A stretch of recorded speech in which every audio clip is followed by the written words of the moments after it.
Okay, we're live. Hello. What is up? Throughout the last 2 decades, people are paying their water been treated for the past 10 years. The U.S. Treasury Secretary Scott Bessent's Friday comments on the Alberta independence movement, inviting the province to come down into the U.S., was a hot topic during Premier Danielle Smith's call-in radio show Saturday. But the Premier says a desire to become American is not what's driving the movement. When I talk to people who are frustrated with the way we've been treated for the past 10 years, they don't say, therefore, I want to be an American state. That is not what I am. Hello. It's up to the United States of America. End of story. On a BBC News program Tuesday night, a curious comment from an American congressman and Donald Trump ally.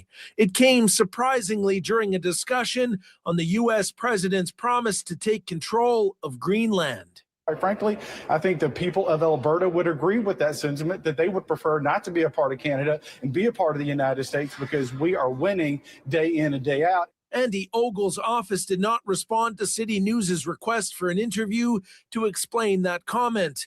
But at this Alberta independence petition signing west of Edmonton Thursday, some sort of agreed with him. So you would rather be American than Canadian? Konnichiwa. Yes, but I'd rather be Albertan independent. Konnichiwa. Many here said becoming How's everyone American doing is not tonight? their What's up first with choice. everyone? What's everyone doing? Chilling? It's Saturday night. I wonder what everyone is up to. I'm obviously doing this. Not much mystery on what I'm up to. But believe if Trump wants the province and its oil, it may not be up to us.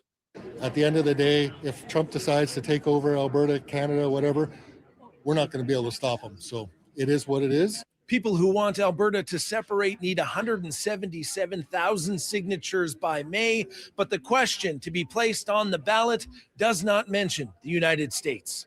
Instead, it proposes an independent state. The office of Alberta's premier responded to the congressman's comments by saying the premier supports a strong and sovereign Alberta within a united Canada.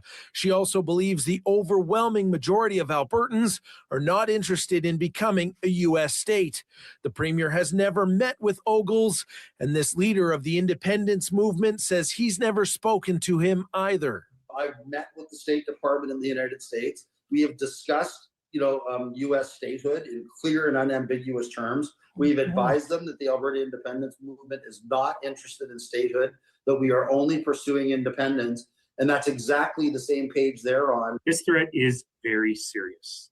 It's a big deal. The Alberta NDP leader says lowering the bar for a separation referendum was a dangerous move, especially at a time Trump is looking to take land and oil from other countries. Every single poll says that the vast majority of Albertans, A, want to be Canadians, but B, certainly don't want to be Americans. And even the majority of separatists are not interested in being Americans. But it's clear that there's stuff going on behind the scenes here as well that would make an independent Alberta certainly less independent than people think it might be. So the plan for today's stream, I'm just going to kind of do a recap. I might even I will do this. Go at like a little older videos for the Alberta independence movement and just kind of see where things are at. But I plan on checking out some videos that are even like a month old, stuff like that, just to see what people were saying about it. Plus, I'll do some new videos too. The Prime Minister also pushed back on Trump Thursday, saying Canada thrives because we are Canadian. Still, an Alberta separation referendum is expected to go ahead this year. Sean Amato, City News, Edmonton. Very interesting. Naheed Nenshi is the leader of the Alberta NDP, and he joins me now. Nice to see you, sir. Thanks for coming on. Danielle Smith needs to unequivocally denounce separatism and stand united with Team Canada. That's what this video is about. I'll probably play this too. That's not really Alberta independence, but all this stuff kind of links. But definitely I'm going to be focusing on Alberta independence in this stream. Well, thanks, JP. Thanks so much for having me. So the U.S. Treasury Secretary Scott Bessent, who is not a Jew. I know. I'll debate if anyone wants to, but it's tough to get someone to debate. Albanese. Really, Nenshi has pink eye? Senior figure, just so we're clear. He holds one of the senior most roles in the U.S. government. He's broadly responsible for the country's economy, right? He was cheering on the Alberta Yo, Daddy, you're pro separation, it sounds like, I would guess. This movement. I think I remember I you think said we that should last let time, them come down and join the U.S. What do you say when you hear something like that from someone of his stature? Look, this is a very serious issue.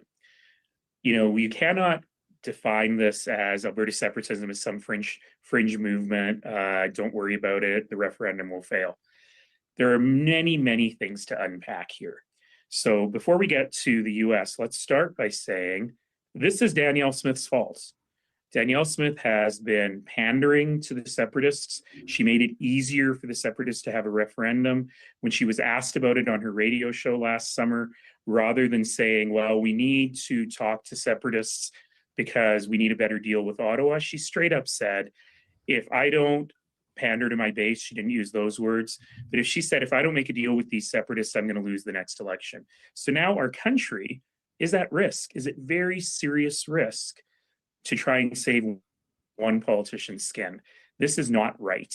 And we have every right to be deeply concerned about it at a time when the... Okay, this is our buddy here talking to Albertans, the account.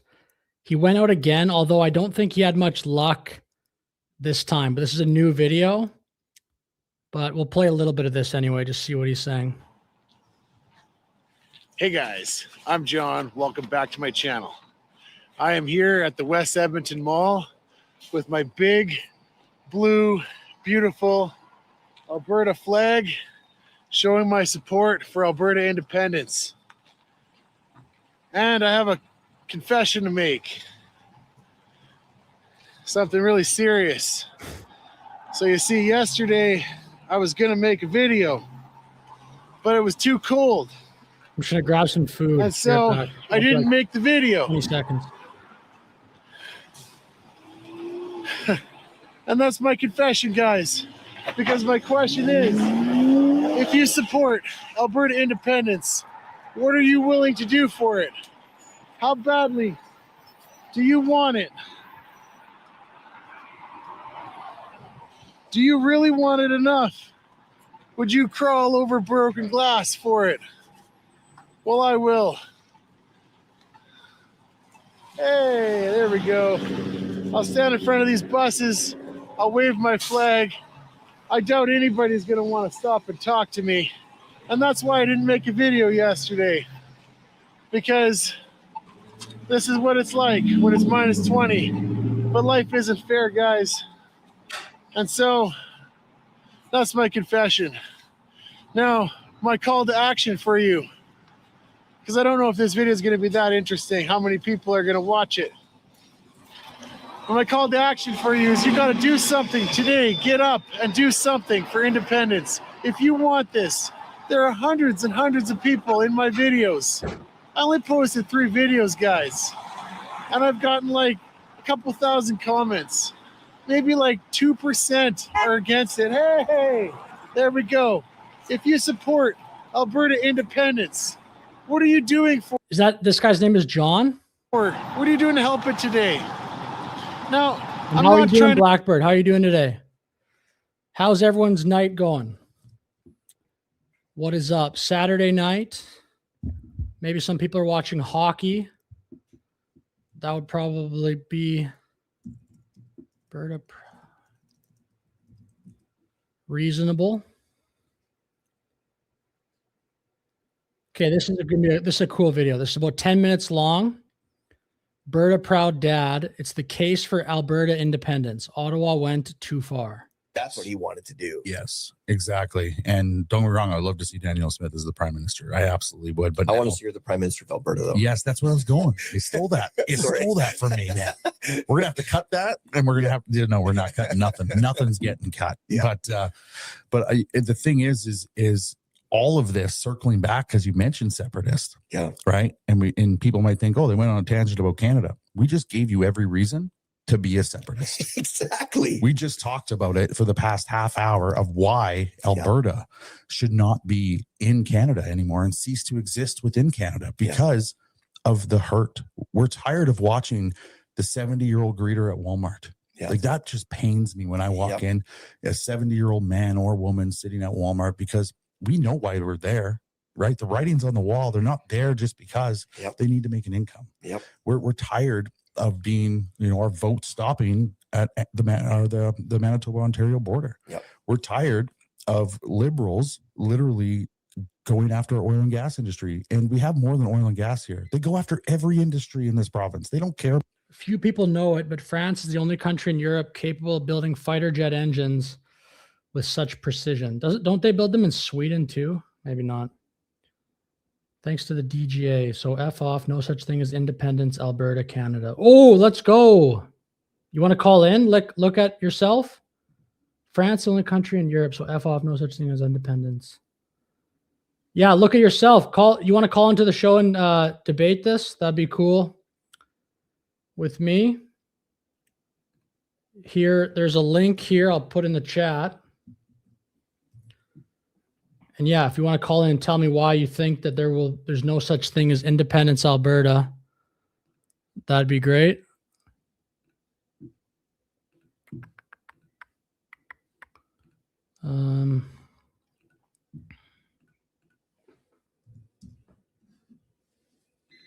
Well, if it's oil and gas or agriculture, they attack the farmers.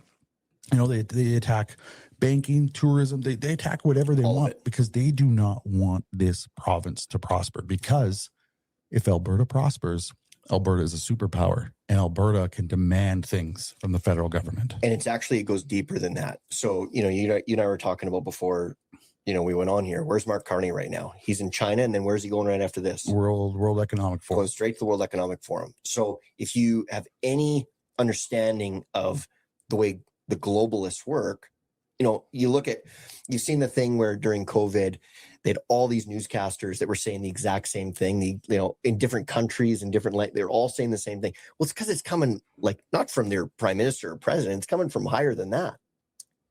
What's going to happen here in Alberta, and this is why this vote is so important. It's the most important vote for the entire planet for this decade, at least. Yep. And I'll tell you why. It's not. I don't know about that. The entire planet. This decade. I think the Trump election was more important. This last one, for the whole planet. I'm sure it's definitely important, but I think the American election is always going to be more important. What's going to happen here in Alberta, and this is why this vote is so important. It's the most important vote for the entire planet for this decade, at least. Yep. And I'll tell you why. It's not because of what it's going to mean to Canada. It's what it means to the world. Because if we separate, if this happens, if we are successful with this referendum and making Alberta and hopefully Saskatchewan our own country, the world doesn't care what that does to Canada. The world cares what that does in terms of creating an example for everybody else of what you can do. That's right. When's the last time a new country formed? Oh, was it the breakup of Czechoslovakia? It could have been. Okay. Yeah. Okay. But now, so it's not unprecedented to form a new country. What is unprecedented, though, is to take an area that is arguably the most resource-rich area on planet Earth, where those resources have been suppressed and stifled and muffled by everybody and their dog. Mm-hmm. And then you free them with a government that's going to do it a very different way that goes a total polar opposite to what the World Economic Forum wants. Yep.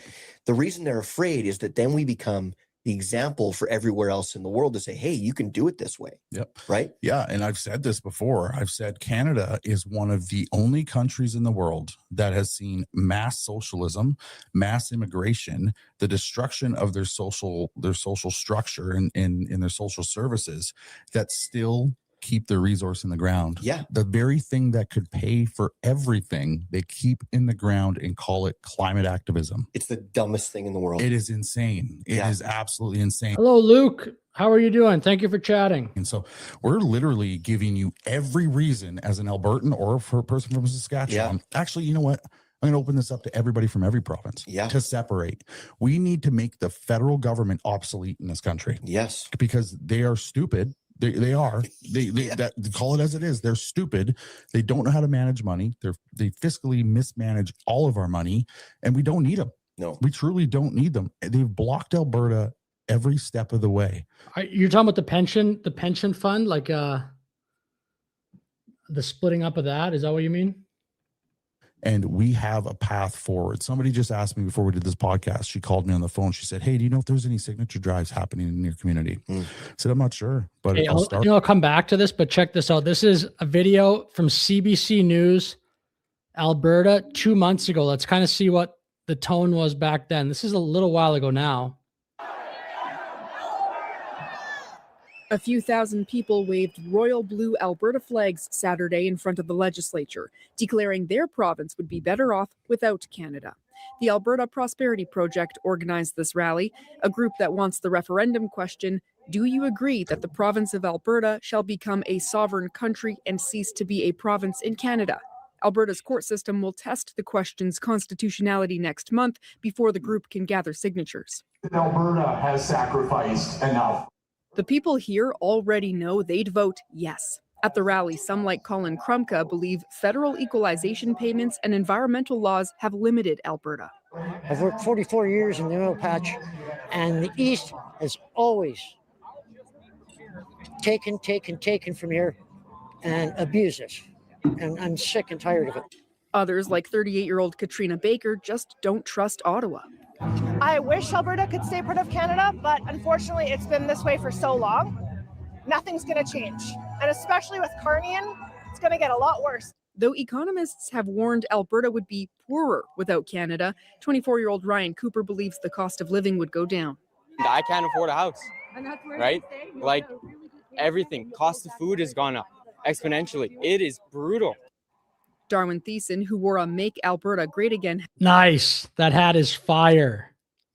Love it. hat, thinks it would be okay if the province joined the U.S. Yeah, that's definitely one of the questions that will have to be sorted out. The pension plan stuff, for sure. Separate as an individual province or become part of the 51st state.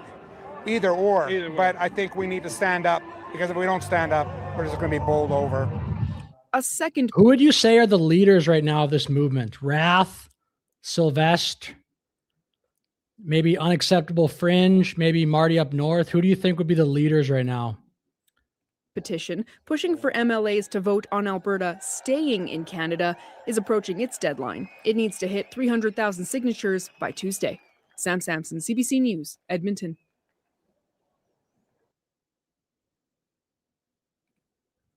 Talk of Western separation. Okay, check this one out. 8 months ago, Smith is leading Alberta. Listen to both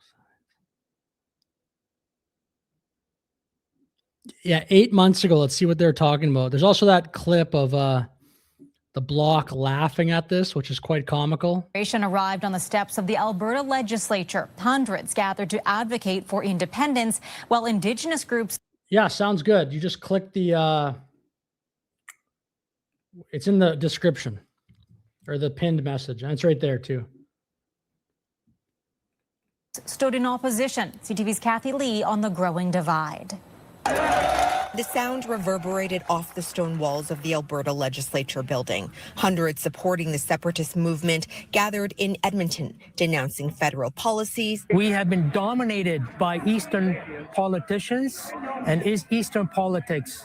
Our resources have been landlocked. And pushing Alberta's autonomy. If I have a vote, resounding yes. An Angus Reid poll conducted before the election found 30% of Albertans would vote to separate from Canada if the Liberals were re-elected. This week, Premier Danielle Smith introduced legislation making it easier for voters to force a referendum. A group is mobilizing the public to register their intent to vote yes on that referendum. I believe we've reached about 100,000. Sorry, With the rally happening in front of the legislature, Indigenous groups are also here expressing their discontent with talks of separatism. But yeah, if you want to call in there, Mr. Steal Your Blocks, You just click that. You don't have to sign up or anything. You just click it, and then you don't have to turn your camera on as well. Eruption and distortion. First Nations leaders across Alberta and Saskatchewan and members of the Indigenous community say the bill breaches their treaty rights. We're here protecting the land and the resources. When treaties were made, they were a sacred covenant between our people and the Crown, and they're not being honored today. They seem to think that they can just do whatever they want, trash talk us and trash talk the treaties. It is going to be a battle. Smith, fresh off a Okay. meeting with Prime Minister Mark Carney, in which she called their conversation a first positive step, reiterated on her. It's too slow, though. I mean, it's very frustrating. All this stuff moves so slow. Even like that memorandum of understanding, it moves so slow, way too slow. There's an AI video of yeah, no worries. There's an AI video of like the most Albertan man alive. Have you ever seen that video? Weekend show her stance on the bill. The First Nations have a special relationship with the Crown, special relationship through treaty, and none of anything we are proposing would ever violate that. With the UCP majority, the bill is expected to pass. What happens after that remains to be seen. But what is clear here is a deepening ideological divide. Kathy Lee, CTV News, Edmonton. Tensions ran high at the Alberta legislature Saturday. Again, the rally for 8 months ago here, but they're still talking about Alberta independence here. Alberta independence drew hundreds to the legislature grounds in support of the province separating from Canada after the Liberals won the federal election earlier this week. Alongside. Okay, I want to play this first, though. This is hilarious. Has anyone seen this video before I play it? I think I just saw it yesterday. I don't think it's new, but it's just AI. I think it's just some. I guess it was posted 2 weeks ago. Has anyone seen this video? It's pretty funny. Never thought of that. Hello, caught another live. Caught another live. Oh, yeah. Hey, what's up, man? What's up? How are you doing? Yeah, I agree, Daryl. I agree. 100%. I have. And yeah, check this out. This is good. He heard Thomas Lukasik was afraid to debate Keith Wilson about independence. He found him hiding out in a hair salon, blocking people on Twitter. He once heard Ottawa wanted to phase out oil and gas. This is actually a different one. There's another one. I haven't even seen this one yet. So he phased out their jurisdiction instead. He once worked a 2-week shift in 3 days, then stayed late so nobody else had to. He once went down south to play a round of golf with his American friend. He was happy to give him a few pointers on how to deal with communists, too. He doesn't waste time arguing with Liberals in Alberta. He just waits for them to move to Vancouver. He knows supporting independence isn't treason. It's called democracy. He collected 1,000 signatures for the independence petition in one day. The media said it was a small fringe minority. He said that was a funny way to spell thousands. He learned how to convince people to support independence from Cory Morgan. He uses a pen, a napkin, and 2 minutes of common sense. He doesn't want to fix Canada. He wants to free Alberta. He is the most Albertan man in the world. Man, that is so funny. But there's another one, though. That's not the one. Is this the one I saw? Maybe there's like a bunch of these. There is apparently part 2, part 3. I think this is the one I saw. I'll come back to these after, but these are funny. I'll watch those all in this stream. Because the one I saw, I think the first line was about puberty blockers. Those like Dos Equis commercials. The rally, a counter protest taking place, organized by members of Alberta's Indigenous community. Yeah, those out. Whoever makes those, maybe it's just that Rise of Alberta account. Those are so funny.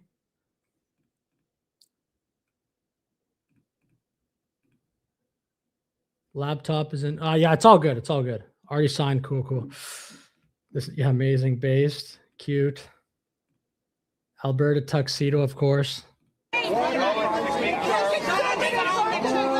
We're hoping to inform Albertans why independence is important for Alberta. For too long, for 60 years, I've grown up in Alberta.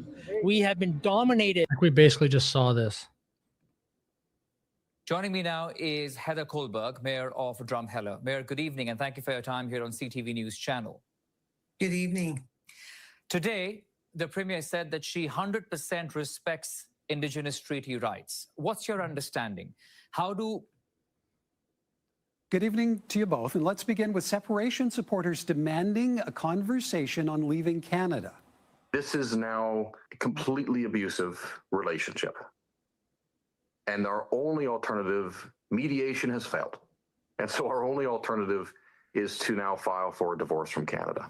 Led by a former UCP operative, the Republican Party of Alberta claims Confederation is broken and that Alberta needs a binding independence referendum. And on that point, the Smith government has introduced legislation making it easier to bring forward referendum ideas by lowering the number of petitioner signatures needed. So, Najib, first off, what's to be made of the emergence of a so-called Republican Party of Alberta? Well, I think the name says it all. I was just talking with someone else about the fact that there's a big difference between Canadian conservatives and U.S. Republicans, and these guys are trying to erase that difference. Most of the conservatives I know are reasonable and well balanced, in their beliefs and ideology, and these guys just seem to be out there. So much for national unity, which is what the Premier kept talking about prior to the election. Now, she wants to do a referendum on separation. And it's weird, right? Because in Quebec, it's about culture. It's about, preserving their language and having an equitable voice. And here it just comes across as like a temper tantrum. Because Oh my gosh, bro. This guy's just speed running bad takes. His first bad take is he just assumes that Republican equals bad. He clearly has disdain for Republicans in America. And then the argument that the Quebec movement, because of culture, whatever the fuck this pisses me off so much. What the fuck is culture? Like, I obviously know what it means and the way people talk about it, but how is that a justification for independence? Because you think you're better. What, because of the language of French? That's so crazy. Everywhere you go, there's a culture. I was just talking with someone else about the fact that there's a big difference between Canadian conservatives and U.S. Republicans. Oh, really? You were talking to someone. Cool, bro. And these guys are trying to erase that difference. Most of the conservatives I know are reasonable and well balanced, in their beliefs and ideology, and these guys just seem to be out there. So much for national unity, which is what the Premier kept talking about prior to the election. Now, she wants to do a referendum on separation. And it's weird, right? Because in Quebec, it's about culture. It's about, preserving their language and having an equitable voice. And here... An equitable voice? Quebec gets extra money from the federal government. How is it even about equitable? It's not even about that. It's about supremacy. This guy is a clown. It just comes across as like a temper tantrum because our guy lost. And I think that's a difficult one to rally. It's so gross. That take is disgusting. That is like a legitimately bigoted take from this guy. It's like, I don't know what the exact, it's certainly in a sense discriminatory to Albertans. He's just saying Quebec, yeah, it's cool when they do it, but when Albertans do it, it's a temper tantrum. That's very, like, there's no consistency to what he's saying. That's just his stupid opinion. People behind, and I think that, not a lot of Albertans are going to have. But you can dump on Alberta. This is why Albertans are so pissed off. You can have a take like this on CT. Imagine if you said something like that, no real justification, just, oh, but Quebec, it's fine. Alberta throws a temper tantrum. You couldn't say that about Indigenous people. Oh, they're just throwing a temper tantrum. They would kick you off of air. You couldn't say that about Indian immigrants. You couldn't say that about anybody except for Albertans. Albertans are throwing a temper tantrum. Much appetite for it. John, how do you see the Smith government's loosening up of the rules around the triggering of referendums now playing into this bigger discussion on secession?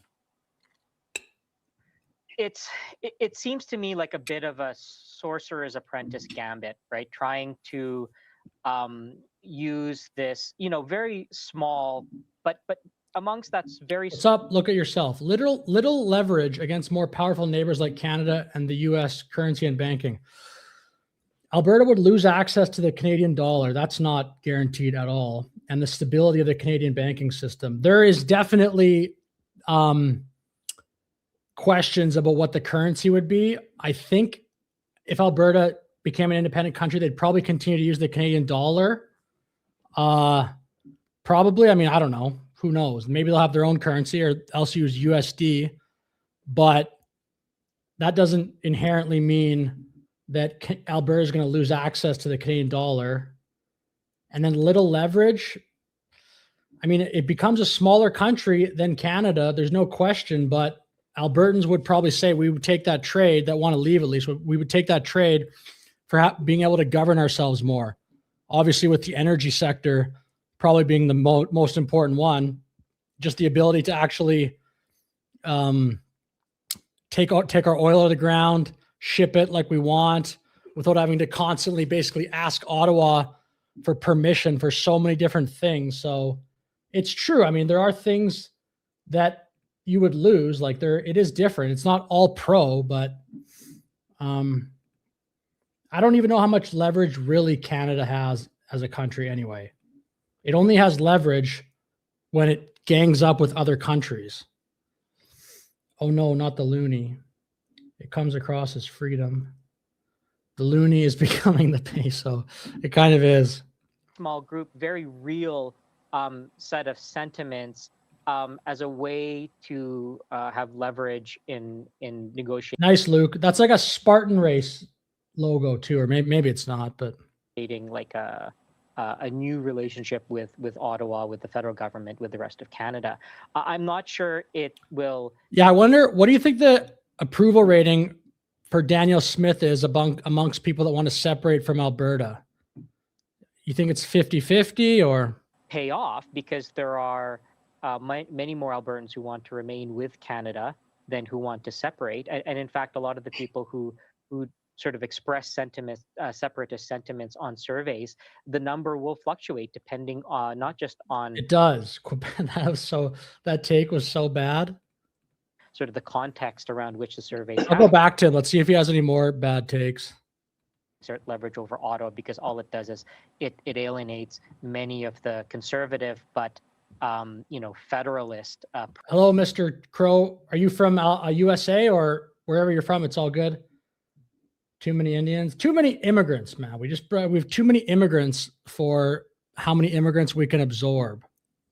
So stupid. Pro-Canada conservatives in Alberta. Okay, so Najib, with that in mind, how do you see this impacting the provincial political landscape moving forward? And what rests on the shoulders of government leadership? Those memes are so funny. Why are you doing that? No! The Premier or members of cabinet? Well, I think that if the Alberta NDP don't take this opportunity to really convey to Albertans, the fact that they stand behind a unified Canada versus. Well, look at yourself. Do you want to call into the show? It doesn't have to be hostile. We can just talk back and forth. I don't care. Automatic right to live, work, and retire anywhere in Canada, probably. Although you don't know, you don't know the actual. There will be obviously tension at the beginning, but then what will the agreement be? Because the rest of Canada will also like to go to Alberta for work, for example. Obviously for tourism. I mean, Banff is one of the great places in Canada. It might even be the greatest place in Canada. Obviously, this is all subjective, but Banff National Park is incredibly beautiful. So there still will be give and take. An independent and retire anyone with full health coverage and I don't know about that, because I think Alberta would have a similar deal. It depends on what they negotiate, the independence movement or just the new basically country of Alberta. It just depends how they negotiate their health care or how they set that structure up. But that doesn't mean they're going to lose all this stuff. the pension. They're not going to totally lose pension. Again, it's just going to be a matter of how do you split that up. And the national defense, sure, but Canada already, our national defense in Canada is America, even though we're trolling them now, trying to. But I don't think Alberta would be in that different of a boat.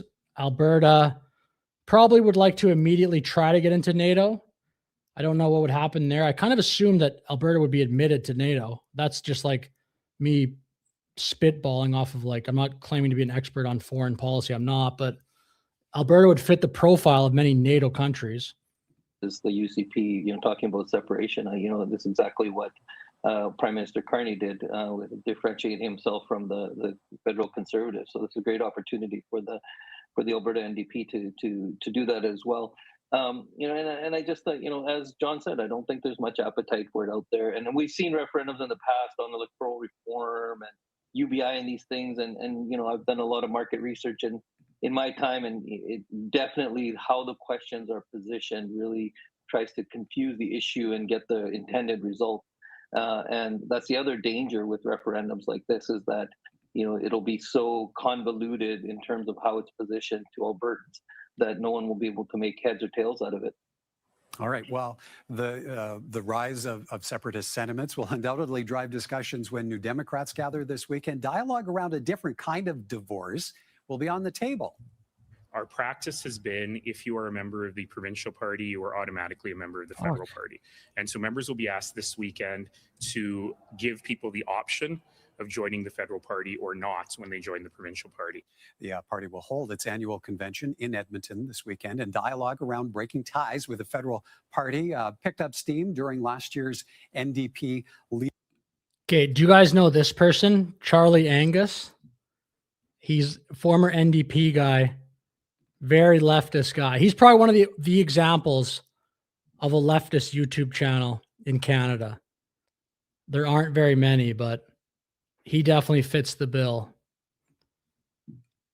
But he's talking here about Alberta. Hey there, Midas viewers, resistors from all over the globe. Charlie Angus here from the very, very cold, snowy hills of Northern Ontario. On today's episode, we are going to talk about the resistance in Alberta, the incredible grassroots resistance that's taking on the MAGA government of Danielle Smith. This is not what I thought it was. He's talking about leftists. He's talking about loony leftists in Alberta. Oh, man. The fight for the recall more serious than right in the center in Calgary, Bow, against the Education Minister Demetrios Nicolaitis.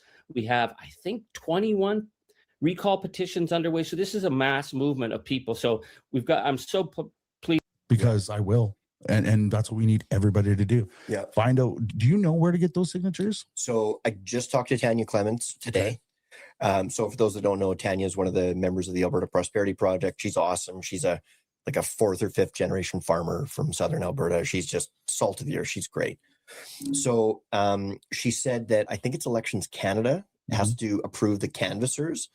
So this is who can actually go and collect the signatures. Like, you can't just get anybody to do it. You got to write a test and pass some things.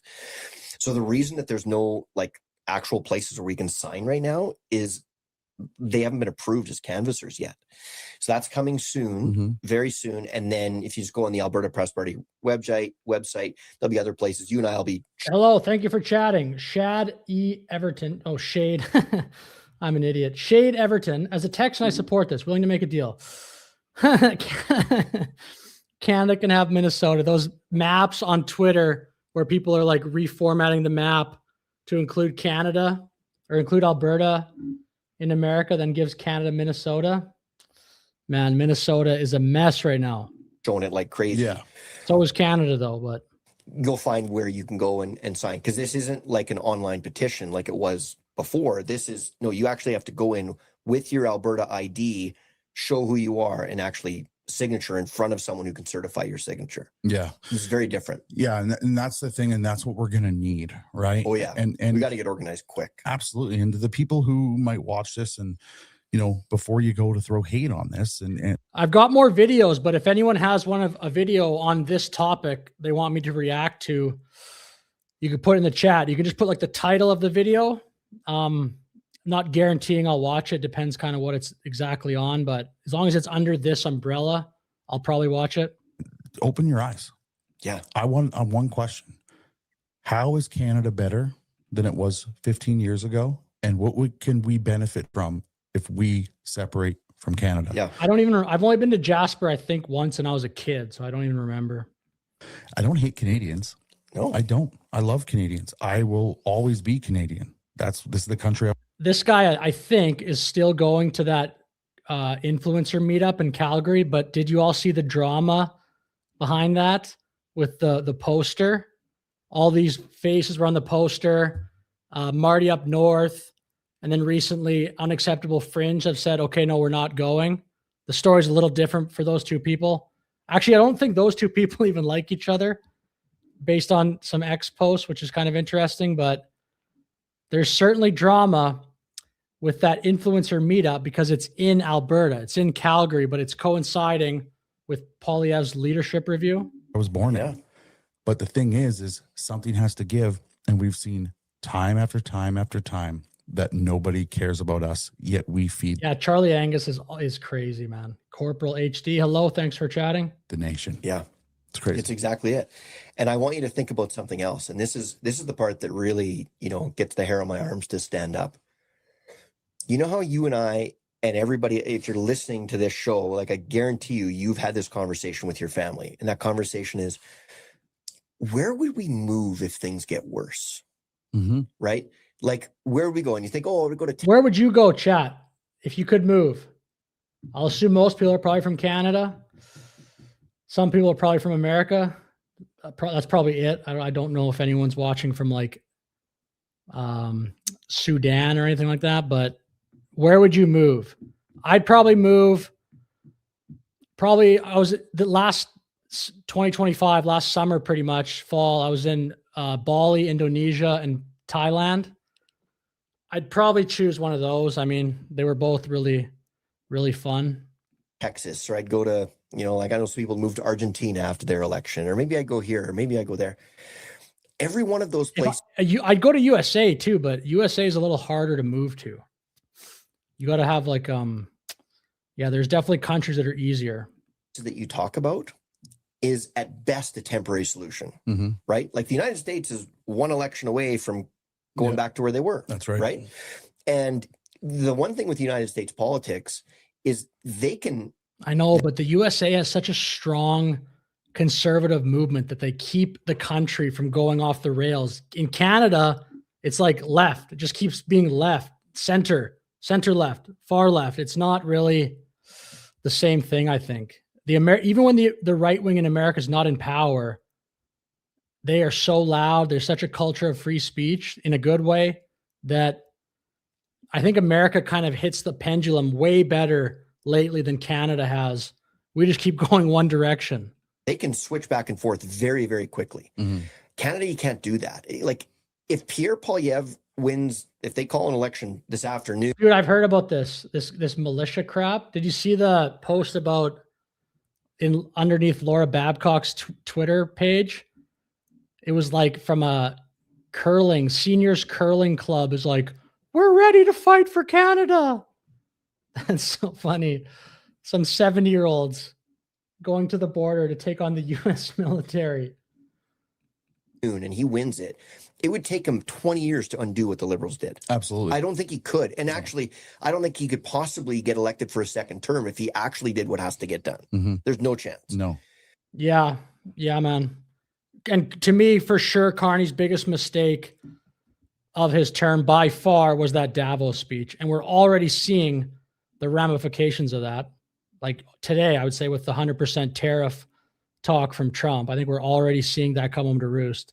I just cannot believe that he did that. Even for him, I thought that was so reckless, so selfish. It's just like he wanted the whole world to be like, oh, Carney, meaning the Davos crowd. He just wanted that applause, it looked like. So anyway, the reason I say this is that, you've got all these places you can look, oh, we could go here, we could go here, but like they're all just little Very cool band-aids. You could go for a little while. Alberta and Saskatchewan as our own deal, we become the answer to that question for people all over the world. Yeah. And I think what would happen is I think that you would see a lot of the most staunch left supporters in Alberta. I think they'd be very uncomfortable here, and I think they would probably. What is that? Is this President Trump's burner account? Ellis here to troll us with the top hat. Ellis, the troll. Leave. Yeah. And I think what we'd also see is we'd see people like crazy from the rest of Canada go, oh, I'm going there. We've already seen it. I Yeah. know you've seen it in your Yeah. comment sections. I have people that say, sign me up. Yeah. If you guys, Those are good. Those are good choices. I actually would probably choose those three as well. That's a good call. Nashville would be great. Florida, Texas. Yeah. Good call. separate, I'm moving to Alberta in a heartbeat. And that's what they want. Yep. Right. And I want to hit on this point too, because these comments are going to come. Yep. You're landlocked. You don't have resources. Well, I want already landlocked. Well, and this is it. We already are sitting in a place. So you think Canada's not going to buy our oil and gas? People don't know this. The propane in this. Exactly, man. Like it doesn't just all go away. It's still the same place. It's still the same geography. Country, the propane that people are burning in Quebec to heat their homes, because that does happen. They use propane, comes from Alberta. Yeah. How does that get there? Does anybody know? Well, I used to be a train conductor. People don't know this back in the day. And I used to take propane trains, and where were they destined for? The East. Really? East Coast. Wow. And that was a train of all propane I didn't know cars. that. Yeah. Wow. And it goes to the East. So we supply. Are you talking about me, Alice? Because I'm not gonna.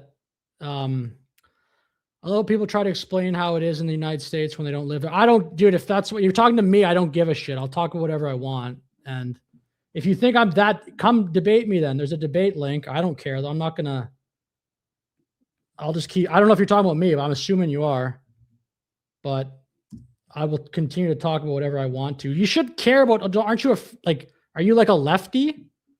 Are you a Elizabeth Warren supporter? You don't like free speech all of a sudden? We got a lefty in the chat, folks. We got a lefty, Ellis157, the Bernie bro, probably an Antifa supporter. Propane. So if you think for 1 second that Canada is not going to be our biggest customer, you're delusional. And here's the other thing. What do we have? Nice. We hit a record, 77 live viewers. Clap it up for the chat. Very cool. Very nice. I think our prior record was 73, but I'd most appreciate a subscribe, please, because I'm trying to get to 1,000. I would say once I hit 1,000, I'll almost never ask for subscribers because I'll probably just say like the video.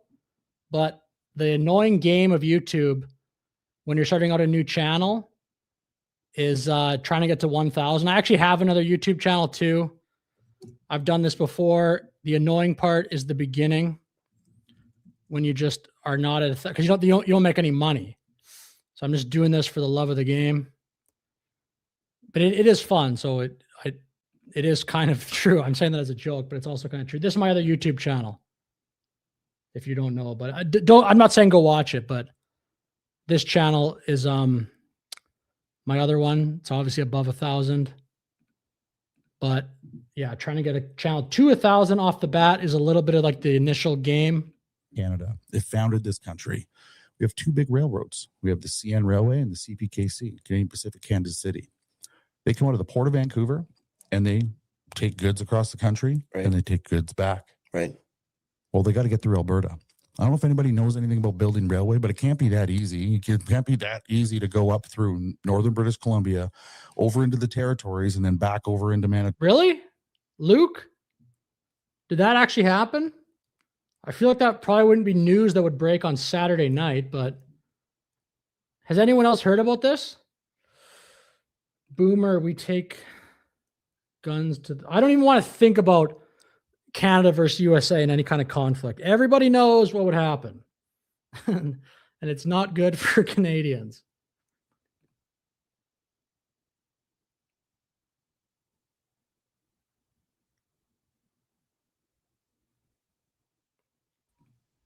Okay, Ellis is here. What up, Ellis? How's it going? Oh, hey, man, I wasn't trying to seem like I was insulting anybody on the panel. I was talking Okay, about I don't people in care. general. Oh, it's all good, dude. I like going back at it with people. It's all good. How's it going? I think I got an echo. I'm sorry. Okay, I don't hear the echo, but it's probably maybe you just got 2 tabs open or something. I think I do. My bad. Hold on. No problem. There we go. No, I am interested in what you guys are talking about. I think I misspoke when I was typing. I wasn't talking about you guys in general. I really appreciate what Alberta is doing, and I think it is great that you guys are trying to separate from the norm of things, the way things have happened over the years. Yeah. I would love for you guys to become the 51st state, which is all hindsight is a joke. You know, you guys are our neighbors. You're like our family. You always will be. And that's just, Yeah. and no, and I'm not an Elizabeth Warren fan. Yeah. No, maybe that was a little unfair. But I thought the way you said it, I didn't really understand the context because I wasn't even covering any leftist people either. Yeah, no, So, like, it wasn't. I was kind of late getting in. I was reading some other things, and it was like, oh shit, I think he thinks I'm talking about them. It's all, who cares? It's all good. It's all good. It's funny. No, It's but funny. anyway. I like the getting trolled a little bit. It's funny. No, but to be clear, I just moved. I technically actually still, I guess, like my Alberta is still my ID, but I'm moving back to Saskatchewan. So I'm basically just covering this, but I don't want to give the illusion that so I try to speak in that framing, like I'm just covering this story. But as of I guess I moved back to Saskatchewan, so It's a pretty scary time in the world right now, especially in the United States, what's going on in Minneapolis and all over the world. And yeah, I see President Trump is shaking and everything up, but yeah, I'd like to think that he has every human being's best interests. Yeah, I like Trump. I'm definitely a Trump. Like I like Trump way more than any Canadian politician for sure. Now, am I a Trump fanboy? No. There's some things he does and says that I don't agree with. Right. Does he act as the old adage of being presidential? Not so much. But it is what it is. But things have to change. And with the way the world's been going on lately, over in the Middle East and over in Europe and stuff, it's kind of scary. And I'd like the annexing of Greenland or taking, or at least having a presence there and being able to. I think you got that, didn't you? I don't think it's been like finalized, but I think. Yeah, no, yeah, it's in the works, and it's not like we're taking over Greenland the way the media says. It's just going to have a few places of military bases so that they can put up missile defense systems, and all in all, that protects everybody For sure. in the northern hemisphere, and I think that's his main goal, is to protect America's borders and the people who border America. And Right. and I take that to heart because I mean, you guys are like I said, you guys are so close. You guys have always been there with us. The only rival we ever have normally is hockey. Yeah. At least we can compete in that one though. Yeah, absolutely. But I'm gonna step away and go back to finish watching this. And I just wanted to clear this up to anyone. I do troll people sometimes, but I was not trying to troll this. I was it's interested okay. to go back to the conversation and Cool. watch what these gentlemen are saying. So I Cool. appreciate Yeah. it. Well, thanks for hopping on. Thanks, Ellis. Everyone. Yeah, and give I'm it gonna up. subscribe too. Thank you, bro. Everyone, clap it up for Ellis. Shout out to Ellis. Thank you, guys. Thank you. God bless you all. You too. See you, man. Okay, that was pretty funny. Shout out to Ellis for coming on. Shout out Ellis. Toba. Yep. That's not going to be an easy feat. I don't think the Chinese are ever going to volunteer for that again. Nope. You know what I mean? That's never going to happen. Nope. So you got to go through Alberta. Yep. So what happens when Alberta and Saskatchewan separate? Well, they still need resource from Alberta. Canada still needs it. We need access to the tidewater, and right now it's being blocked. Yep. You will see tanker bans lifted. You will see access to tidewater. You will see pipelines. You will see everything Alberta needs to prosper, because this country doesn't prosper, and the East would die without a railroad. Yeah. Out of Vancouver. Well, and go even further. So right now, like BC they're doing everything they can to stop us from gate. Yeah, fine, no problem. So right now, because of the way that our constitution works, we are not allowed to cut them off. No. Right? Like right now, we can go to BC. Like if we can't say, oh, you won't give us pipeline. What the heck? That's what he wanted to do.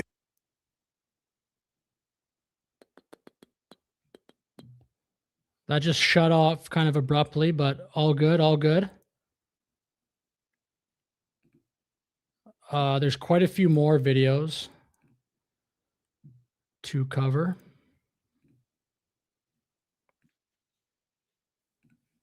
Smith was asked about her position on a referendum for the province on Tuesday. Smith said she would make it easier for citizens to initiate a referendum to determine Alberta's future in Canada. The CBC's Tricia Kindelman was. That's funny. I'm behind on the chat too, so you probably sent this like, yeah, I guess 10 minutes ago. Watching. So Tricia, what did we learn?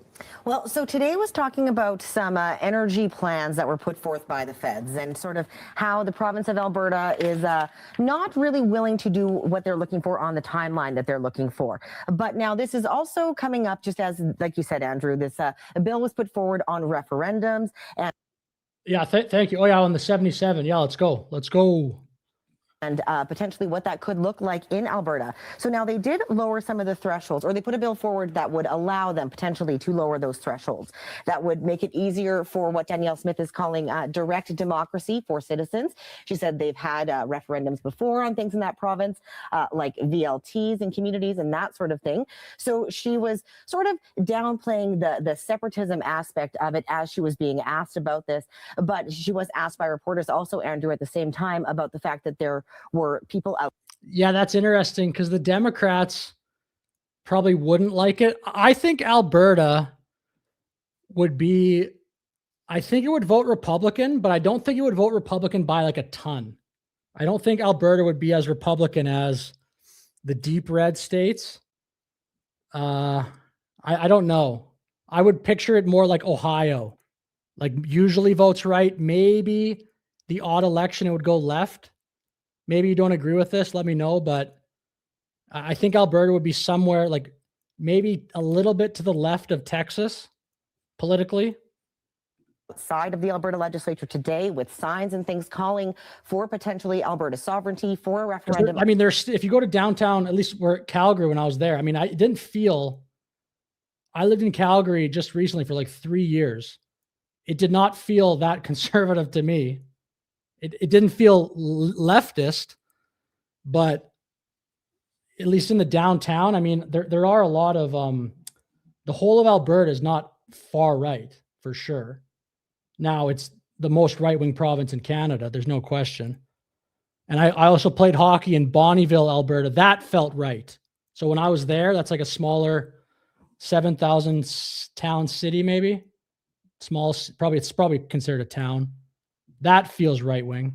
On that. So the sentiment in Alberta is growing. It's not necessarily a new sentiment in that province, but it does seem to be gaining some momentum at this point. And these adjustments to the rules could potentially make it easier for that discussion to come up again in a more... The thing is, they changed the rules. Now it's 177,000. Formal way. Here's a bit... I think, and it used to be 600,000 signatures to trigger a referendum or whatever. They would have got that easy, right? Well, I shouldn't get ahead of myself. It looks like they're going to get that amount of signatures as long as the momentum stays like it is. It definitely looks like they're going to blow through 177,000 very quickly. More from Premier Smith. When the federal government violates the Constitution, goes out of their way to interfere with our exclusive jurisdiction, we are going to meet them with every step that we can in order to preserve our ability to manage our own affairs. And in today's announcement, particularly for electricity, we are simply not going to allow the federal government, based on ideology, to violate the Constitution and put our people at risk.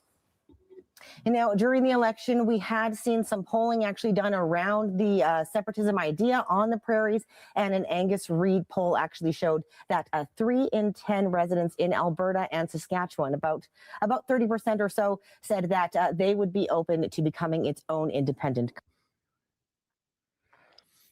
Man, 30. So you got to admit, this is 8 months ago. You got to imagine this number's gone up. Again, I made the point, like, I think socially, once people see other people being openly pro independence, it's like a social safety net to also be like, if you're on the fence about it a little bit, oh, maybe I can actually support this. I don't think there's that many people that want to openly be a part of a minority, unless you're like a whack job leftist. I think you're fine with that, but for normal people, country. So it is yet to be seen whether this new legislation will be put to use. But again, that sentiment in the West does seem to be growing.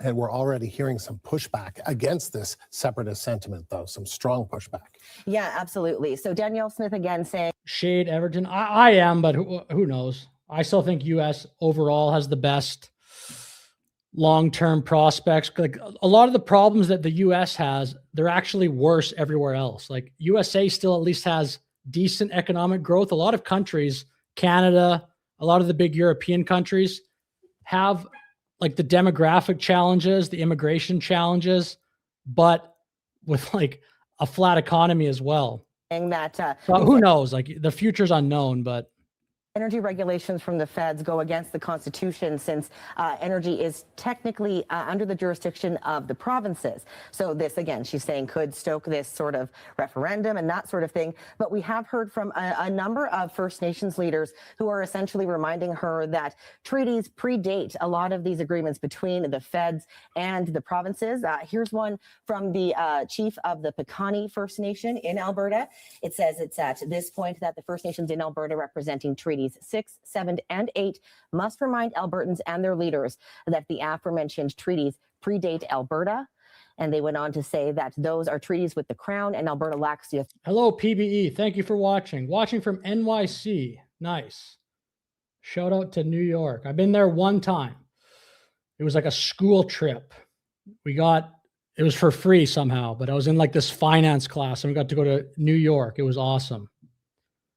And it was like 2016. It was right. Actually, the finance convention was in the place where the first time Trump won, he gave his victory speech. We were there maybe 4 months, 5 months before there. It was like, I think it was the Hilton Hotel in Midtown. It was pretty cool.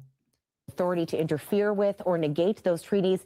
Proceeding down a path towards separation cannot be undertaken without the consent of Alberta's First Nations. Alberta will be solid Republican. Okay, cool.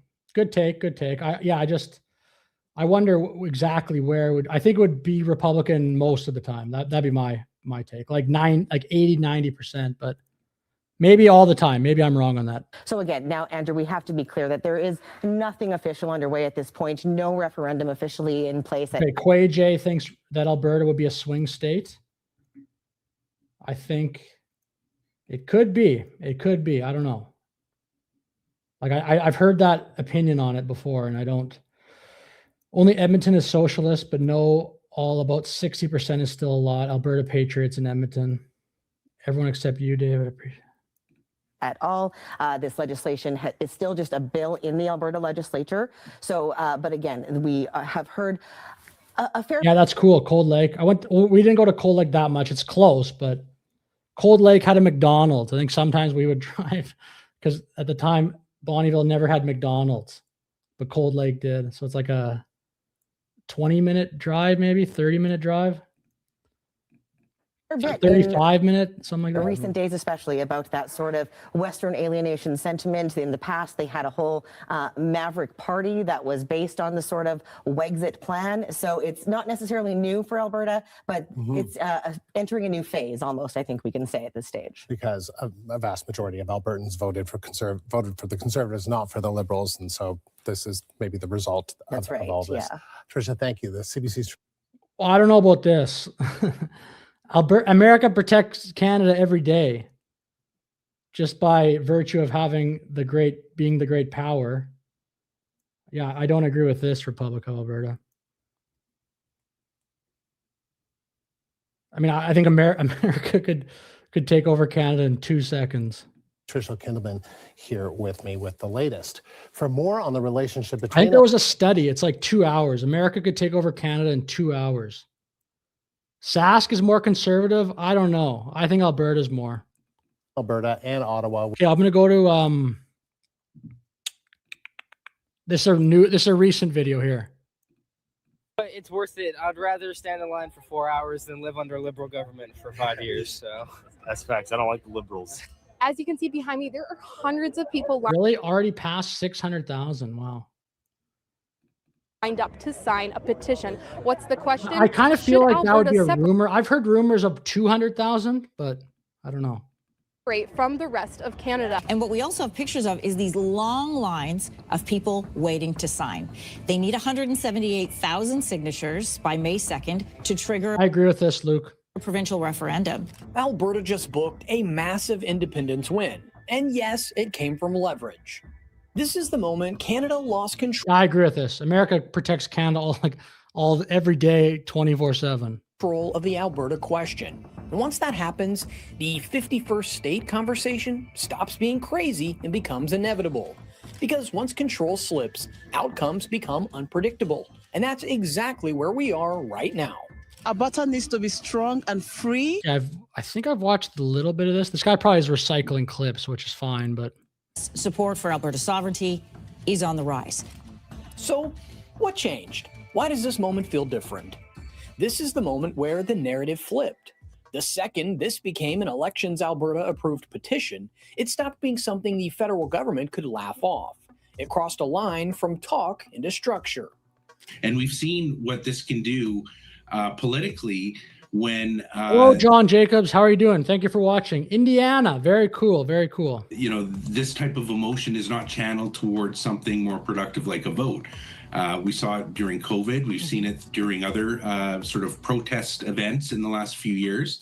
Once signatures are collected through a legal process, the system can't shrug. It has to respond.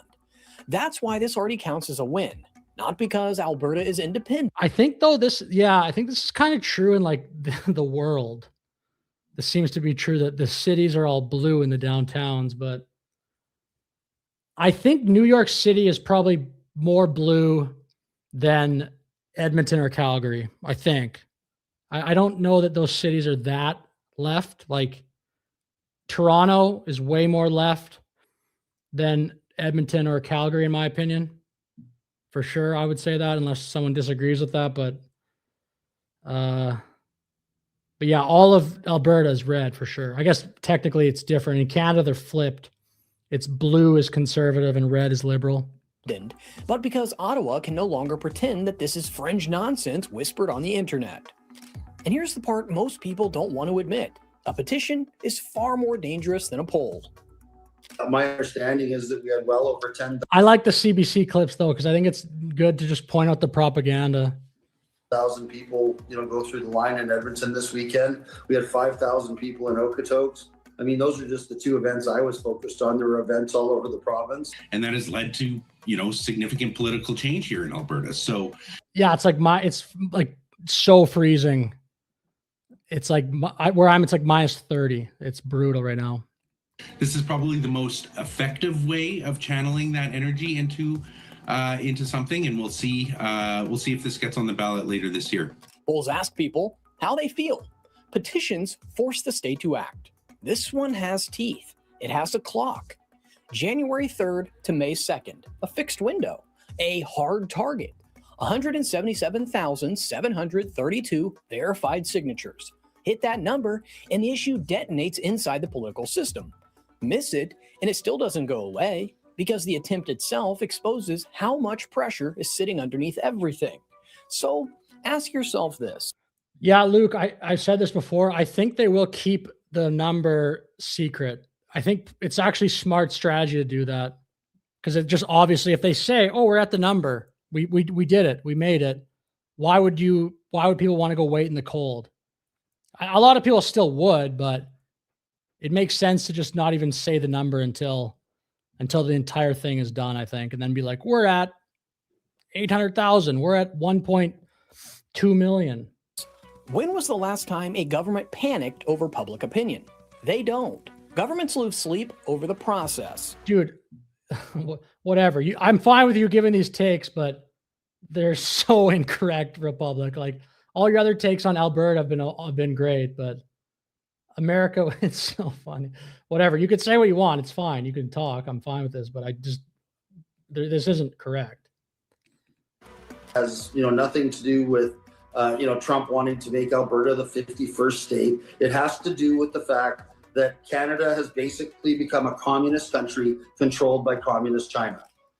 They don't fear losing votes, they fear losing control of the mechanism. Once the process is activated, silence ceases to be neutral. Delay starts to look intentional. Every week this drags on becomes another week Alberta proves it isn't backing down. And once that realization sets in, containment becomes... Except for the Madison Square Garden rally with the floating island of garbage comment. It was red that day in that one area. It's impossible. And New York City, at least in 24, not New York City, New York State, it swung pretty good to the right. So did New Jersey, but still went Democrat. I don't know what it would be like right now, but this is a very dangerous game that separatists are playing, and they're really causing a major national security crisis, not just for Alberta, but for all of Canada. And I hope that sanity prevails and that we put on. Yeah, it is incredible how the cities are not just a little bit more left, but like way more left than everywhere around the cities. What do you think, David, about 1BC and about Dallas Brody? I think Dallas Brody is great. Into it. Now critics jump in fast with the same line. Most Albertans... Breaking news on the show. Can Carpenter, Newfoundland, just separated. Wow, that's incredible. Breaking news, folks. You heard it here first. Don't support independence. And technically, yeah, that's right. Polls show around 20 to 29% support. That's real, but it's also incomplete. Hello, John. Hello, John. John is fine with the 51st state. I'm from Ontario. Shout out to you, John. Thank you for watching. Because support and participation are not the same thing. If you believe him when he says he's lined up a 500 that's probably like the handout element is probably part of it. $1 billion line of credit with the United States. Well, what's the collateral on that? Well, it's the oil sands. How can you declare your independence of the United States? Referendums don't behave like normal elections. They wake people up. Quebec in 1995, Scotland in 2014. Turnout explodes when people feel that the stakes are existential. And when the demographic that keeps keeping Ottawa awake at night is younger Albertans, among those 18 to 34, support for independence is pushing 40%. So why is this happening now? Because this stopped being emotional a long time ago. Now it's math. It's cold, unforgiving math. Alberta's energy sector alone contributes over $70 billion to Canada's GDP. Without Alberta, the federal government in Ottawa would face a near $20 billion shortfall every single year. Alberta is the golden goose of the Great White North. Since 2007, Alberta has sent roughly $244 billion more to the federal government than it's gotten back. That's about six. Like and subscribe, everybody, please. Trying to get to 1,000 subscribers. That would be fantastic. Then I can actually get some money from this, move out of my mom's basement. That's just a joke. $16 billion every single year. Let's break it down, and it comes out to roughly $3,800 per Albertan per year, just leaving the province. While people struggle with rent, groceries, and fuel, they're told that this is just how the system works. At some point, the explanation stops landing. And I hope that the federal government takes that seriously. Smith believes separatist sentiments were created by Ottawa. She argues it's up to the federal government to fix it, pitching $1 million plus. That's seems to be the goal. I've heard that from other people too, that would be like a great goal. That sends a statement too. The number million, you can sell that. If you go, we got more than $1 million, that really makes people, I think, take notice. Even to say you get to 750,000, that's still impressive. But if you can get that round million, I agree. That'd be amazing. proposals like coast-to-coast oil and gas shipping access. Equalization is sold as fairness, but for a growing number of Albertans, it feels like extraction. Alberta hasn't received equalization payments since the 1960s, yet it keeps funding them. And here's the line that should make everyone pay attention. When people are asked if they'd support independence if equalization money stayed in Alberta, support jumps above 50%. That's not ideology, that's accounting. Well, so if you don't know, Alberta in particular. Really, AJ? That's interesting. I haven't heard that. No, Baby Bear, you can call in. Well, you missed, I guess, one call in, yeah. But like the link's right there. If you want to call in, you can call in whatever. You can have pro-independence take, anti-independence take, whatever. But it's the pinned message in the chat if you want to call in. It's not just another Canadian province. It's an economic superpower. I mean, with a GDP of nearly $340 billion, Alberta single-handedly generates 14% of Canada's entire economic output, while housing. What's up, Ellis? Babin, I'm back. How's it going? It's pretty good. It's interesting in the chat. Yeah, I'm behind. Oh, I'm behind actually. I'm not that behind. There's a guy who says that Canada's been protecting America and taking care of our equipment since World War One. I saw that. Yeah, I saw that. I didn't agree with that. I like that guy in the chat, but I don't know his, because I think he's been here before. But yeah, I don't. I mean, America would take over. Like, I don't even want. It's not even worth bringing up. Like, everyone knows America runs shit. America. I'm sorry, but a lot of people that I talk to, Canada is basically America light. You know, you guys will always be Americans, like in my book, but Canadian Americans, or whatever they want to call them. You guys will always be Canadians, you know, or just call yourselves Albertans, you know. I mean, well, no, but it's just not even worth like debate. Like on military, Canada's never gonna compete with America. No, and unfortunately, there's no one in the world I would think of right now that could even be considered, especially after what they did to Maduro. I mean, that's some pretty spooky stuff. I mean, within 30 minutes, they abduct some country's illegitimate leader. Yeah, that was incredible. That was amazing. That was so impressive. Yeah. Well, China's very powerful, but I would definitely still say America's number one. Because there's a video, some YouTubers out there that talk to defectors from like North Korea and Canada, and these people are seeing U.S. military assets for the first time, and they're unbelievable. The first thing they say is, "There's no way we could win against the Americans," because evidently in North Korea they cannot shoot their guns fully auto because they don't have enough ammunition. They're only allowed to shoot so much, and if they shoot over that, they get in trouble. I heard that, and I'm like, what? They wouldn't last in America. Them 18-year-olds get a machine gun, man. They love to just shoot the gun. But yeah, like I said, I hope everything goes well for you guys. I really do. I do. Everybody needs to come together, and this time, I mean, I really do. But I think so too. Yeah. We'll see what happens. We'll see what happens. I hope it'll be interesting the next week. Like, how does Canada respond? Do we actually get those 100% tariffs? Because holy crap. I don't think they will. Trump likes to throw that thing around as a bargaining. He throws the word tariff and people's buttholes pucker. And yeah, totally. I mean, if we had 100% tariffs on a long-term basis, it would like destroy the country, literally. Oh, absolutely. So absolutely. And that's I think why he did that, to get people to start thinking. Because otherwise people just get that stagnant thinking. It's like they just keep throwing a ball back and forth, and nothing gets done. But if you come somebody up in there and take the ball and says, I'm going to go run with it, it gets people upset and they start to act. People usually start acting when they get upset. Yeah. Yeah, no, Trump's like obviously the best at that.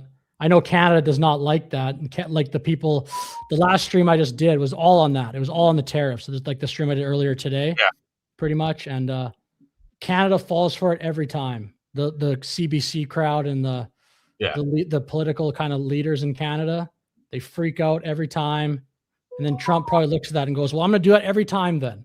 Yeah, if you're going to keep falling for it, I might as well just do it every single time, because he's the master of you. The man has been doing business deals since he was young, and he's treating this, running everything like you would being a business, and he's running things like he's doing a hostile takeover, and that shakes people up to their core, and that's the best way to get action. Is it right per se? Who knows? I don't like everything he does. Like, I think sometimes, obviously, like he goes a little bit, but I do like him. Like, there's no question. He is my favorite politician. I think he's really good, but I think I was always loved Reagan, was always my favorite president. And right now, I gotta say it, President Trump has been my most favorite president because there's a lot of things about him people don't see in the media, the softer side of him. You know, and it's just, I think it's partly like recent. He is the president right now, so there's like recency bias, I think. But but no, his like creativity to just kind of change the board, and Canada falls for it all the time. But I actually think Carney. Some people in the chat maybe won't agree with this. I actually think Carney was handling the situation okay, like not great, up until his Davos speech. Then that is such a massive pivot, and like now Canada is the number one, I think, country that's tried to embarrass Trump the most. We went from like kind of being not under the radar, but I thought Carney wasn't totally being a disaster, at least on foreign policy. I think domestically still was bad, but that comment makes Canada right at the top of the list of why would Trump want to do us favors now? That was so stupid. Yeah, it's that TDS syndrome, man. I mean, people they look at Trump and look at the way he was back in the day. You know, there's a video back in the 80s. Trump was being interviewed, and they asked him, "Would you ever consider being president?" He goes, "Oh no. And they asked why. He goes, "Well, you have to be a mean person to be president to get anything done." And look where he is. He goes, "The only way I would ever run is if I seen my country in danger and the world changing." And he did. And he come in here and shook stuff up. And I mean, and what's funny is people like to say that America's debt. Yeah, America still has debt because we haven't been paid by a lot of different countries. And for years, you know, the Americans have just been taking it, and people didn't realize it. And finally now, when Trump's pointing this stuff out and trying to make people pay, it upsets people.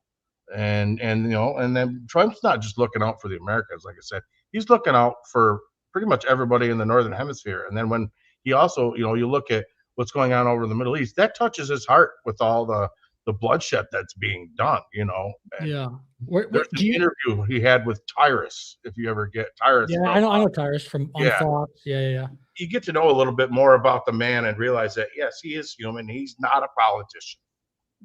Yeah. Are you? Yeah. Do you feel comfortable saying what state you're in? You don't have to. You're American. Oh, I live in Northern Michigan. Okay. What is so that's a swing state. Cool. So has the Alberta independence movement, like, has it broken through there at all? It's from what I've seen so far right now, nothing has really set in. No. Yeah. That makes sense. Yeah. So what about the 51st state stuff? Like, is there any Canadian news at all that hits Michigan? They talk about it on some of the local news here. Everyone around here seems to be okay with it. And then some are like, I believe there's no reason to call it the 51st state unless they want it. You know, I mean, because like I said, that scares people, and people are. Well, I think legitimately it would. I don't think it'll, like, even politically for Trump. I think if he actually tried to act on that, I even think his base would be like, "What are you doing?" Yeah, it's just too messy. Like, there's just too many. It'd be such a fuck. It would just take over the. Yeah, it just would be too messy. It would take over pretty much everything from what the Canadians have been through history. And it'd be like the entire year would be devoted to that. It would just be so stupid. And like, and look at that. Say if the roles were reversed and Canada was saying we're going to purchase or annex the United States, and you were all now going to become Canadians, I'd be like, no, I'm an American. First, you know, if I'm an American Canadian or Canadian American, I can kind of live with that, you know, because we're so close. Like, we're all, like I said, we're kind of like family to me. That's my personal aspect, because living in Michigan, so close, you know, I've got a kid that goes to college up in the UP. He's up in Houghton, which is pretty close to Canada. Okay. You know, yeah, that's cool. Right across the water, pretty much, you know. Yeah. And it's just, I think that it wouldn't be a bad idea if all our borders just became one and we become one entity, and we don't need to call it America Well, that Americans wouldn't like that. Yeah, they wouldn't like that. America would fall. Americans would not go for that. They're like the Yeah. American Union or something, but they're yeah. I That's think Canada interesting. should be called Canada, or Alberta should be called Alberta by themselves if they want to become a separate entity. That's their prerogative. That's, I mean, I don't know if a lot of people know this, but back in the day, the United States rejected Texas from becoming a state. Like it's Way back in the day. Yeah. Texas was not part of it. They were their own entity. And the only reason why Texas become part of the United States is because they needed their forces against, Santa Anna, the Mexican during the war down there. And that was the only way that Texas would get in, is if the United States allowed Texas to become part of the United States, because they've always wanted to be part of the United States, but the United States said, no, there's no benefit of it. So in a way, it's different, but it's about the same, because, people want Canada to be part of the United States and vice versa. I know, but the politically, I'll probably get back to the Alberta stuff, but the thing is, politically, if Canada actually politically was a part of USA, it would be so Democrat that the Republicans would have a hard time winning. Like, we'd be probably 60 electoral votes. Absolutely. But if Alberta, though, like, if you just want to do a hypothetical, Alberta as the U.S. state is probably Republican. Yeah, so and I actually would benefit at least the Republican Party. Yeah, but maybe the Democrats wouldn't like that. But Alberta would probably be like 10 electoral votes, maybe not even, maybe 9. I don't know, something like that. But it would probably be, for the most part, right wing.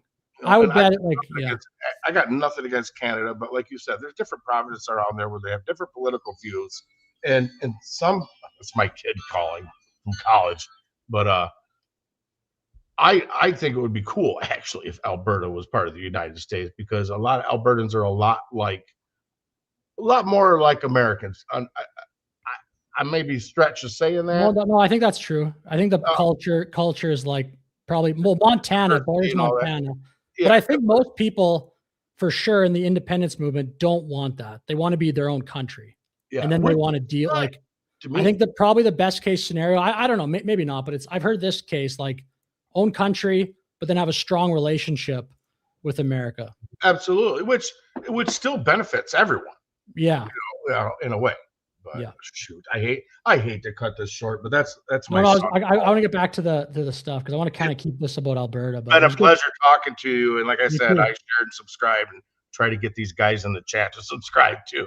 Okay, thank you, bro. Thank you. God bless you, man. Good up. See you, man. God bless you. Man. Yep. Thank you, bro. Shout out Ellis. If anyone else wants to call in, give a take, feel free. We'll continue this video here. I'm way behind on the chat, but 11% of its population. I don't think the people in those lines hate Canada. I think they hate being ignored. They hate watching pipelines. Alberta Beard, what's up? Get blocked while their economy gets regulated into paralysis. They hate watching the Trans Mountain Pipeline blow up from a $4.5 billion purchase into a $30 billion plus mess, and then being told, well, this is a competent government. That's a joke. Ottawa makes decisions. Alberta absorbs the damage again and again. It's as simple as that. That's why. I think you mean that as like a bad thing, Couples, I think, but that is kind of, yeah, I don't know. He's very unpredictable. Independence isn't being framed as rebellion. It's being framed as control. Control over money, control over resources, control over decisions that shape everyday life. And once people decide that staying quiet costs more than pushing back, movements don't fade out. So let's be honest about something that everyone keeps dancing around. Hello, Holly. Thank you for chatting. How are you doing tonight? Dan the man. Does anyone in chat want to be a communist? Yeah. Energy already voted, and Ottawa lost that vote a long time ago. If you believe Rath, and again, I have trouble believing Rath, but if you believe him when he says he's lined up a $500 billion line of credit with the United States, well, what's the collateral on that? Well, it's the oil sands. How can you declare your independence of the United States if you're relying on the United States? Alberta doesn't argue with slogans. Alberta argues with barrels. Dang, I'm jealous. From the Philippines. Let's go. You're from the Philippines. That's cool. 170 billion barrels of proven oil, 3.7 million barrels per day coming out of the ground. Energy alone makes up 28% of the province's entire economy. That's not a sector, that is a backbone. And here's the I funny don't. I part. want to get back to Alberta stuff, but do you mean Trump is the same as Biden? While Ottawa lectures Alberta about national unity, 97% of Alberta's crude already goes straight to the U.S. That's not hypothetical. That's not someday it'll go there. That's right now. So when people act shocked that the U.S. keeps coming up in this conversation, I kind of have to laugh. Yeah, it's good that Trump doesn't care about the WEF that much, for sure. Gravity isn't political. It doesn't care about speeches. It just pulls things when they naturally fall. I've lived in Canada and Alberta my whole life, right? And is it like I have not seen any improvement? And pipelines are where trust went to die. This was never about ideology. This was about paralysis.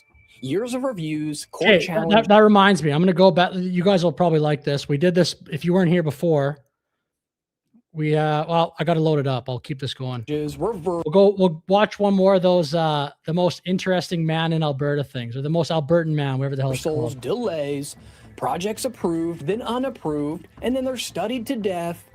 Alberta just watched infrastructure get strangled while everyone else pretended that this is the process. Eventually, people stopped believing that explanation, because when every delay only seems to hit one province, it stops looking accidental. The Trans Mountain Pipeline, that's a perfect example. Ottawa bought it in 2018 for $4.5 billion, promising stability. What followed was a masterclass in literally lighting money on fire. Cost ballooned past $30 billion. And when people this is the one I saw. There's a bunch of these actually, or at least there's, I think, 4, but this is the one I saw. Look at this guy, purple hair, just some AI slot, but it's actually funny.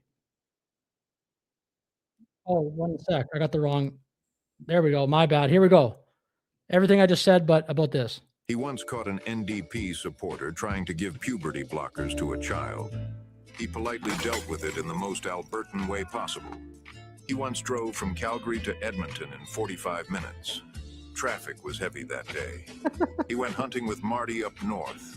They convinced a grizzly to support an independent Alberta. He refused to do an interview with CTV. He said he has had more insightful conversations with his cattle. He once went on Joe Rogan to talk about Alberta's independence. They ended up talking about bow hunting for hours. He knows that a memorandum of understanding simply means more liberal excuses to hold Alberta back. He was the first one to show up at the independence rally in Edmonton, and the last to leave. He says Alberta's independence isn't radical. Staying in this mess is. He tried to explain the oil sands to folks from BC. They asked if it was a music festival. He doesn't want to fix Canada. He wants to free Alberta.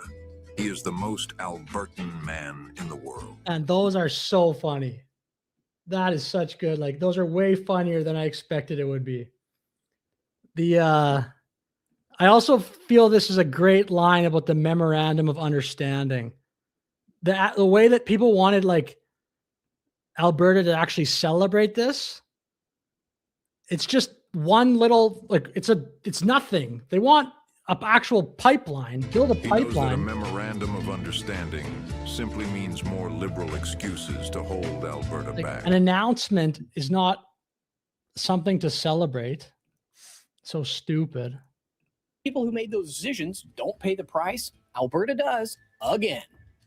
We're not your enemy. What did everyone do tonight? What was everyone's Saturday night like, aside from watching the stream? Because it's kind of late now. Depends where you are. What was everyone doing tonight? We've actually done a lot for you guys, so now we're just going to do it alone. We could actually prosper for the first time in years without having to run through Ottawa's red tape, which we're sick of. So, what's the takeaway Albertans draw from that? It's simple. Ottawa controls decisions, Alberta absorbs consequences. There's no downside for the people making the calls. That realization is toxic to any federation. And this is where things really start to shift.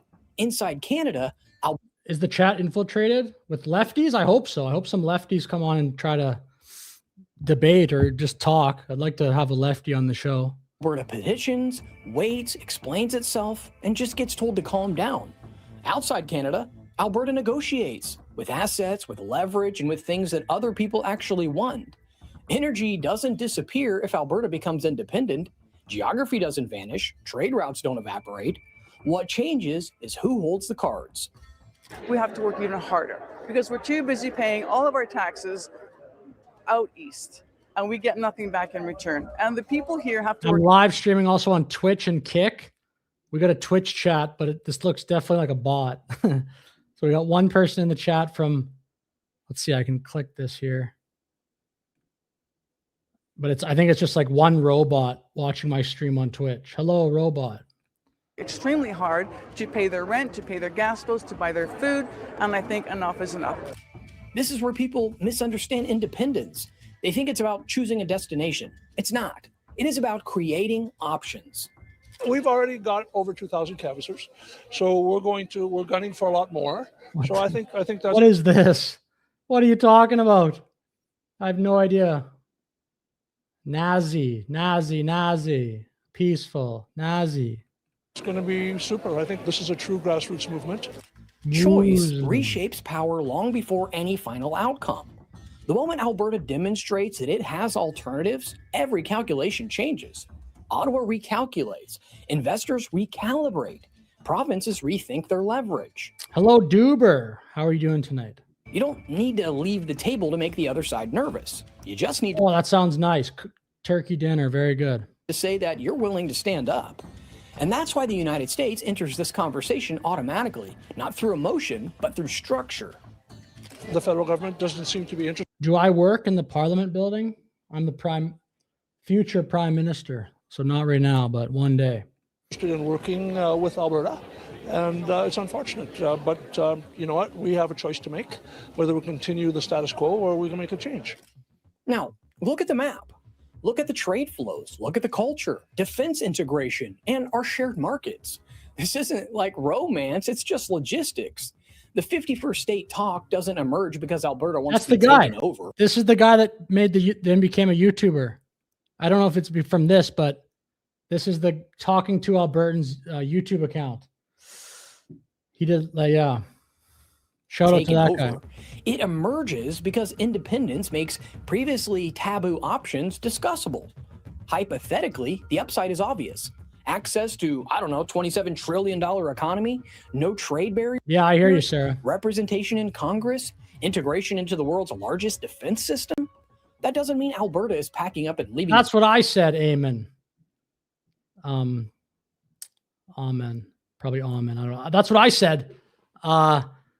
The people that clap on those speeches from Carney, if that's so cute, yeah, that I made that point. Like, maybe you should consider then joining the military if you think that's funny at Davos to go on and on about the New World Order too, and how all these powers we need to diversify away from America, which I'm actually fine with all that stuff until that Davos speech from Carney was very reckless, I think. And it obviously is already proving to be, because now Trump's got Canada in another hissy fit about these 100% tariffs. Bags tomorrow. It means, well, Alberta suddenly has leverage that it's never had before. I think I want to see change for my kids. I don't want them to carry all the debt that's going to happen by keeping in what we have right now. And here's the part that people miss. Alberta doesn't have to commit to anything to make this work. The existence of... Yeah, it does seem like the environment is set up right now pretty good for that vote, because, yeah, you have a friendly administration in the U.S. right now to it, definitely. And then you have, obviously a liberal. Carney is the current leader of Canada. And I also think you have just so much tension. It just never looks like these pipelines are going to get built. Certainly not in a timely manner. I think there's a lot of things that are kind of trending in the direction. And I also think, too, it's not like the current Conservative Party of Canada is doing very good in the polls. It's not like you could look at that and be like, well, maybe if we get to the next election, then we'll get a pro-Alberta person in power. I mean, if you look at the polls, sometimes Poilievre's a little ahead in polling, but I mean, if there was an election right now, it's unclear who would win. It's definitely not a slam dunk for Poilievre. Alternatives is leverage. External alignment becomes a bargaining chip, not a surrender. It just needs to believe that Alberta could walk. Which brings us to the part no federal press release really wants to talk about: the cost to Canada if Alberta actually does. Canada doesn't lose a province, it loses an engine. A lot of Bacon fans in the chat. Alberta represents roughly 17% of national GDP. Remove that and the ripple effects are immediate. I agree, Couples Light. It is the momentum is certainly building. That's what I think too. Economic models suggest the Canadian dollar would drop 15 to 20%. Equalization faces an overnight $16 billion annual hole. Credit ratings come under pressure. Debt to GDP ratios spike without Alberta's tax base propping them up. We're confident that we're going to achieve our goal. We're going to shatter our goal of 177,000 signatures. And, I like that channel too. That White Avenue video was awesome, Daryl. I watched that video on stream, I think yesterday. That video was great. We're, trying to do everything we can to get well over 1 million signatures before the 120 days is up. So that's our goal. And no, retaliation wouldn't fix it. Mutual dependence is too deep. British Columbia relies on corridors running through Alberta. Central Canada relies on Western access to global market. I don't know what this question means. The grammar there. Traitorous sellouts coming to Alberta. Oh, like the creator meetup, I think you're referring to. I talked about that earlier. I mean, there's definitely, I'm assuming that's what you're talking about. The drama is, well, man, I don't know. I think those creators are kind of getting unfairly accused of some stuff that I think they just want to have a meetup that coincides with a conservative party. I mean, I don't think those guys are doing anything wrong, like the pleb and everything. Yeah, that's kind of what I think. I know like Marty up north is not a fan of that, but I don't know what they're supposed to do because that's where the conservative convention is. I don't know if it really is fair to tell them just cancel your event because there's something else happening right now in Alberta for like the whole year. It's not like the vote, by the way, is next month. If it was the vote for this referendum was in a month from now, yes, I'd say don't come here right now. It's stupid, but that's not the case. It's like in the interview phase or the petition phase. So I don't think it's like the timing on it. I still think is fine. Everyone would feel it, which is exactly why independence doesn't eliminate interdependence. It formalizes it. Negotiation replaces assumption. Now here's the part that people underestimate. This movement doesn't go back in a... Yeah, that's so crazy. It's like the Carney went to acting school to deliver that line too. He's just like the new world order. Like he knew, I think he knew for sure what he was doing there. Box. Federal government is talking Nice, about John. export tariffs on Alberta oil and gas or export bans on Alberta oil and gas. They're the ones who say that nothing's off the table. Well, we're the ones who are saying then if that's not off the table, then the 51st state is not off the table. Petition thresholds lock attention in place for 120 straight days. Institutions are forced to engage. The media is forced to follow. Even if this attempt fails, it's just going to strengthen the next one. Every signature collected builds legitimacy. Every delay hardens resolve. And the demographic driving this isn't aging out of the issue. They're aging into power. Once legitimacy is established, dormancy becomes unlikely. You can't unring this bell. It's not about having a liberal from Alberta on an advisory team. No, it's about issues. And it's about, in particular, energy issues. So let's be clear about the real threat here. Canada isn't at risk of losing Alberta to separation. Canada is at risk of losing control over the outcomes. Independence isn't this disease, it's a symptom. The disease is the system that extracts value without delivering influence. Ottawa's dilemma is simple and brutal. Reform equalization and energy policy, or... Yeah, I don't think Poilievre is all the way like... Poilievre, if he wins, he's going to have to obviously do what the Ontario Conservatives want, and that doesn't always align with what Albertans want. brace for repeat escalations that get harder to contain each time. The U.S. angle isn't the cause of pressure, it's the accelerant. That's what I've been saying, Happy Man. That's what I've been saying. Thank you for chatting. Yep, that's what I've been saying. I think Poilievre, my take on Poilievre, domestic issues, I think he's great. And I think he even his messaging on domestic issues is great. But on foreign policy, I don't get it. I do not understand what he's doing. I think he should say something like, if I win, I'll repair the relationship with Trump. I'll repair the relationship with whoever is in the White House. But he doesn't say that. Instead, he kind of gives like the Carney message on foreign policy. So I don't get that. Even like in any way, I don't get it. Strategically, I just don't agree with the position itself. But I mean, politically, I don't understand the position. Like if you're trying to win votes. Let's take a look at this video here. This video is just about done. I'll probably watch one or two more, then shut it down for the evening. Because once choice enters the system, power starts moving. Okay, we will go over. Well, we'll watch this one. We'll take a look. Let me say that we respect all of the treaty rights that are enshrined in the Constitution under Section 35. And the Citizen Initiative Act is not new legislation. Out of Alberta, a short time This is 8 months ago, but I said I'd cover some older videos in this one too. ago, Alberta Premier Danielle Smith outlined her province's path forward with Mark Carney's government. CBC's Julia Wong was watching that. She joins us now. Julia, there were a lot of takeaways. What were the main points that stick with you? Separation. We are well aware. Vote on them sometime next year. Now, it's really important to note, though, that this address, all of what she's saying, is happening within a very special context, as there are more conversations happening in this province about Alberta separating from the rest of Canada. Now let's talk about the elephant in the room, that being separation. Sounds like you're not a Trump fan.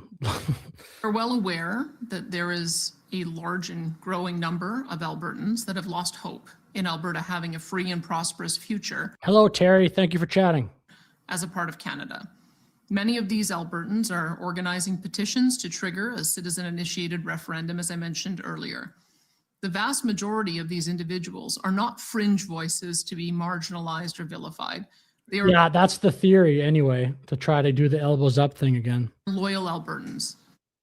Now, it's important to note that the day after the federal election, Smith's United Conservative government did table legislation that would lower the threshold for a referendum to take place, essentially making it easier for there to be a referendum on Alberta separatism. She made some specific demands of Mark Carney's government. What were they? Yeah, so she's calling for guaranteed access to tidewater for Alberta's oil, gas, and critical minerals. She also wants Ottawa to end what she calls federal interference in the development of provincial resources. So repealing things like Bill C-69, which is the Federal Impact Assessment Act, and removing the proposed oil and gas. There's a meme about this from Rise of Alberta on X. It's like, where should Liberals move after Alberta votes to separate? And then it's like Vancouver, Toronto, and that like sweating guy meme. Pretty funny. Emissions cap. She's also insisting that Ottawa refrain from slapping an export tax on Alberta resources. We know that that is. Yeah, Couples, did you watch Pleb's stream today about that? I caught a little bit of that where he mentioned that because I'm interested in that topic. And yeah, he said it had nothing to do with the Alberta independence movement, which it definitely, I would say, doesn't. I mean, you got to kind of, I think, be going through a few hoops to think that it would have anything to do with that independence movement. But Unacceptable Fringe said he's not going to be a part of the event because it might not, it's kind of turning into like, I'm kind of getting tired. I'm kind of not able to articulate my thought, but it looks like an Unacceptable Fringe said he doesn't want to be confused, I guess, with being a part of. I don't really get what he's saying, actually. Maybe I should just play his something that actual clip. Has been discussed, though not enacted, as a result of this trade war with the United States. And she's calling for the same per capita federal transfers and equalization as British Columbia, Ontario, and Quebec. Now, we did speak with one political science professor who says at this point in time, with everything happening in this province, he believes that Smith may actually have the upper hand in these negotiations. I think the Premier is probably very happy that there is significant separatist discontent or Okay, I'm just going to go to this because I couldn't talk for a second there. This is Derek Smith, Unacceptable Fringe, just so I actually get his view correct. I'm not going to read this whole thing. I'm sorry to announce I'm withdrawing from the Creator Meetup event scheduled for January 31st. With the event now being framed as a conservative gathering, especially following the announcement of conservative MPs attending, I've had to reconsider. Let me be clear, I'm Alberta first through and through. Yeah, so that's that. Anyway, that hopefully kind of sums up what I was saying. aspiration in Alberta. I do take her at her word that she wouldn't like to see it come to fruition, but I think it's perceived as advantageous to the strategy of the provincial government to promote or to not put down those kinds of feelings. So to be clear, this was an address that Smith was making to the province, and there were no media present at that particular address. But tomorrow, Smith will be holding a press conference where media will actually be able to get the chance to ask her some pointed questions about some of those reforms and some of the things that she's calling for specifically from Ottawa. CBC's Julia Wong in Edmonton. Thank you, Julia. My next guest says it's now up to Prime Minister Mark Carney to negotiate. Erica Barootes is the former principal secretary to Alberta Premier Daniel Smith, founding president of the United Conservative Party, and a co-host of the Alberta Politics podcast, The Discourse. Erica, thanks for your time. Yeah, thank you for having me. So I think what we heard from Danielle Smith today was as clear a path to a vote on possible separation as we've heard yet. She's not saying that she supports it, but what did you make of the very, she very specifically outlined what needs to happen for that vote to take place? Yeah, she also very specifically outlined that she is not in support of separating from the country. And you know what, this has been very clearly outset. There was nothing really new about today. And so, in Ottawa, you might be sitting there and be like, well, what is she coming to the table with that's new? This address, as your reporter was just covering, this was to Albertans. You would be surprised at how much conversation and individuals talking about being discontent with Ottawa, that we voted for change and that's not the outcome of the election, and we get that. However, that's how democracy works. But that there is an ongoing and growing frustration that we aren't being treated equally. And therefore, I think the Premier was right to come out today to get ahead of all of this and talk to Albertans directly through the medium of X and Facebook, as she did today. I think that Danielle Smith is and has said before that stability and certainty is so important in uncertain economic times. And I have lived in Alberta. I am familiar with the kind of sentiment that you're talking about here in terms of being, upset with Ottawa in Alberta. But is talk of separation, and I grant you that there are those in the province who are speaking that way, but is it? Sorry, I'm trying to find one of those Albertan man things again. Is Canada's army still issuing high heels? Coming from the Premier's office, necessarily a good idea if what you're trying to do is promote that stability and certainty? Well, she came out today to basically say, and she said she had a productive first meeting with Prime Minister Carney, that Alberta... Confederation, listen. Alberta leaving Confederation, listen. Alberta didn't turn right. Canada went left. That's the issue. I agree with that. And the alienation and the abuse, I mean, the federal politicians, they actually think that they can do as they please and that no one will say anything. Well, maybe that's true out in Quebec and Ontario. I'm not sure. But here in Alberta, we're a different breed. We're a different culture. We're not accustomed to sitting on our thumbs. Okay, we got. I haven't seen this one yet. Another one. The most Albertan man in the world. He once arm wrestled a grizzly and let it win to be polite. His idea of wealth redistribution is giving his neighbor a beer for helping brand cattle. He doesn't vote for politicians who visit Alberta. He votes for the ones who never left. He doesn't want Ottawa to listen. He wants Alberta to leave. He doesn't own any guns, not since that tragic boating accident. Strangely, the lake's never been found either. He once sang Alberta Bound at a Lethbridge bar, and the crowd made it the town's new anthem. He showed Man, that is a great tune. Alberta bound. I'm Alberta bound. at the town's new anthem. He showed up to an anti-pipeline rally and left with half the crowd chanting, "Build it now." He doesn't do diversity training. This He is gets good up at 5 AI. a.m. Because I think that building is called the Bow, I think, or what is that? I don't know. That's Calgary though, but it's obviously AI, but it's pretty good. Pretty good AI. Build it now. He doesn't do diversity training. He gets up at 5 a.m. and works with whoever shows up on time. He and Keith Wilson once debated Ottawa's authority. Ottawa lost unanimously. They tried to host Drag Queen Story Hour in his town. He showed up with a branding iron and a Bible. It got canceled. He doesn't want to fix Canada. He wants to free Alberta. He is the most Albertan man in the world. Man, those are so funny. The separation movement will win if they just pump one of those out every day. Those are so funny. We have a lot of weak and easily brainwashed Canadians in this country and only listen. Yeah, totally. I agree. I agree with that. And twiddling them, we're accustomed to getting things done. The question I have is, how much abuse can you put up with? That's the message of Albertans. We're so weary of being abused. You know the story of Cinderella? It's a beautiful story because she escaped. That's what's going to happen here. Well, obviously we came here to sign because we want Alberta to be independent, to finally have its say as to how we move forward with our economy and make us strong again. And I truly believe that Alberta could be one of the richest countries in the world if left alone. I've always been proud to be a Canadian. I love to be a Canadian. Come debate. I don't know. Yeah. Well, I mean, this person, look at yourself. Whatever. You could still keep chatting, but holy crap. Go play golf with a child molesting. Jeez. Are you okay? Are you having like, I don't know. Maybe go to the gym or something and let out some anger. Canadian,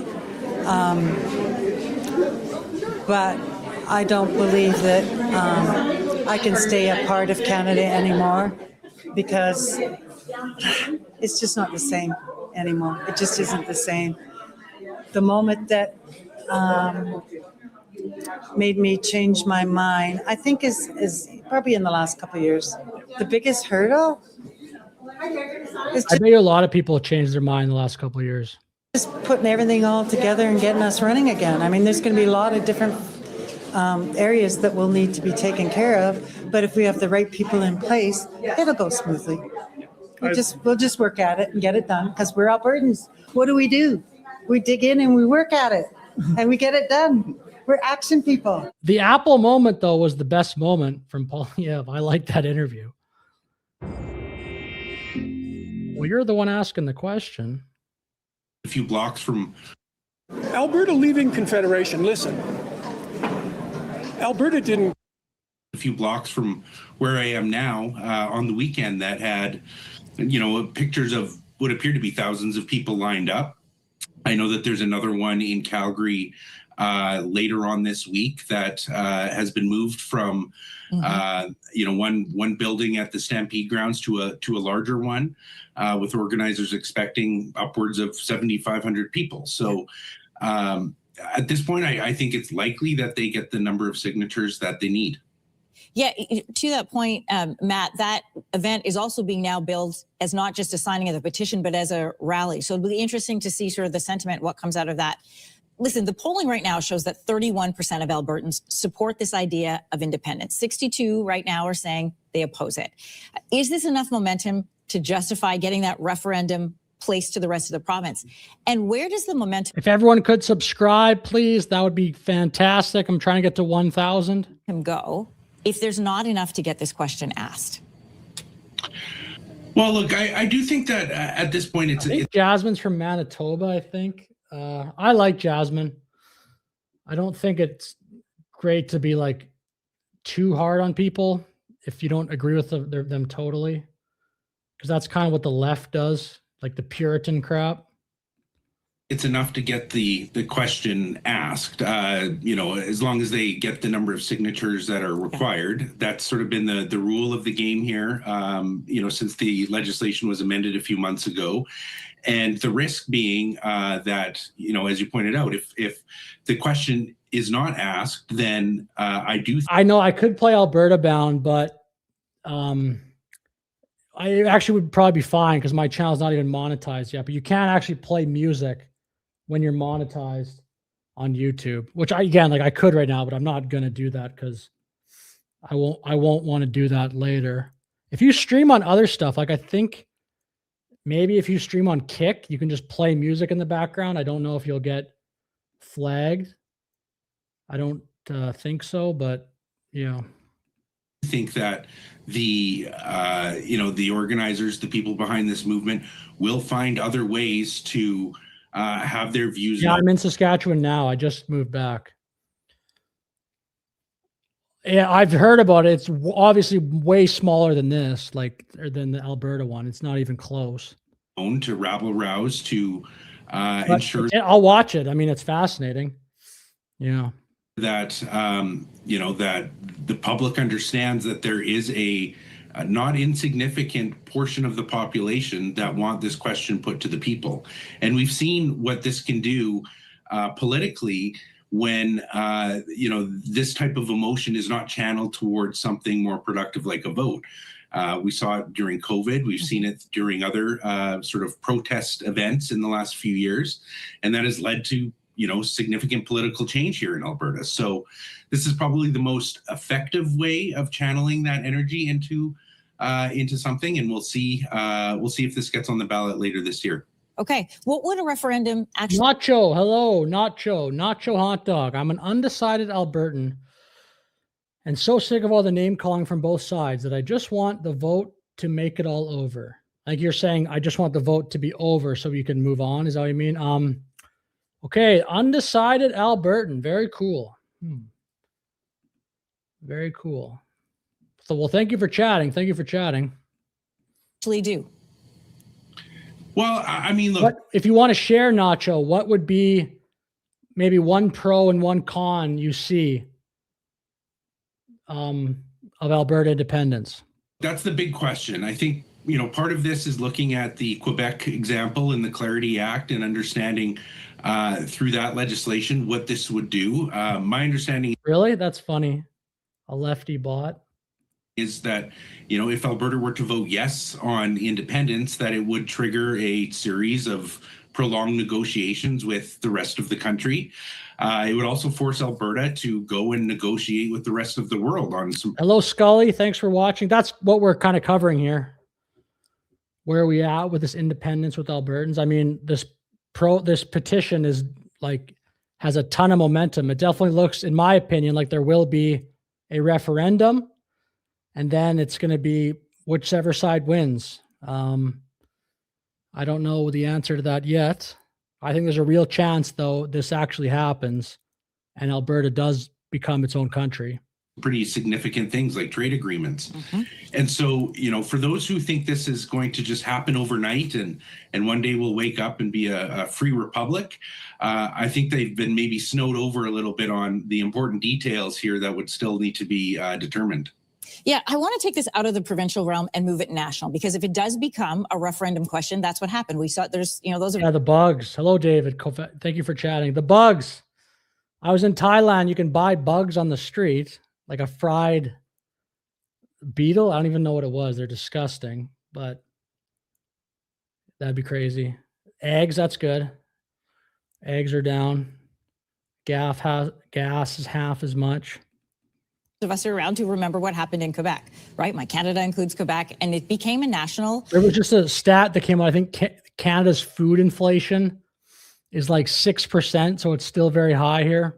Crisis. So when I'm looking at Prime Minister Mark Carney, who is right now overseas trying to present Canada as a stable front and as a good place to invest, it feels like there's a. Why don't you like Jasmine? Because I like her. I mean, I don't watch her show every day, but she seems nice to me. possible toehold for, or even a foothold now for division coming from the West, coming from Alberta. And then you've also got the leader of the opposition whose riding is now in rural Alberta. Jasmine, I'd say, seems like quite pro-conservative party of Canada, but that doesn't mean like that somebody sucks, I don't think. So broaden this out to the national stage. What does Mark Carney need to do to bring this to a close, really, to satisfy both the West and national interests? Maybe just Scully, take a gamble. Just subscribe, and you can always unsubscribe. Just take a gamble. Life's about taking chances. You know what I mean? I don't know. The channel's about Canadian news. Probably it'll definitely be something about that.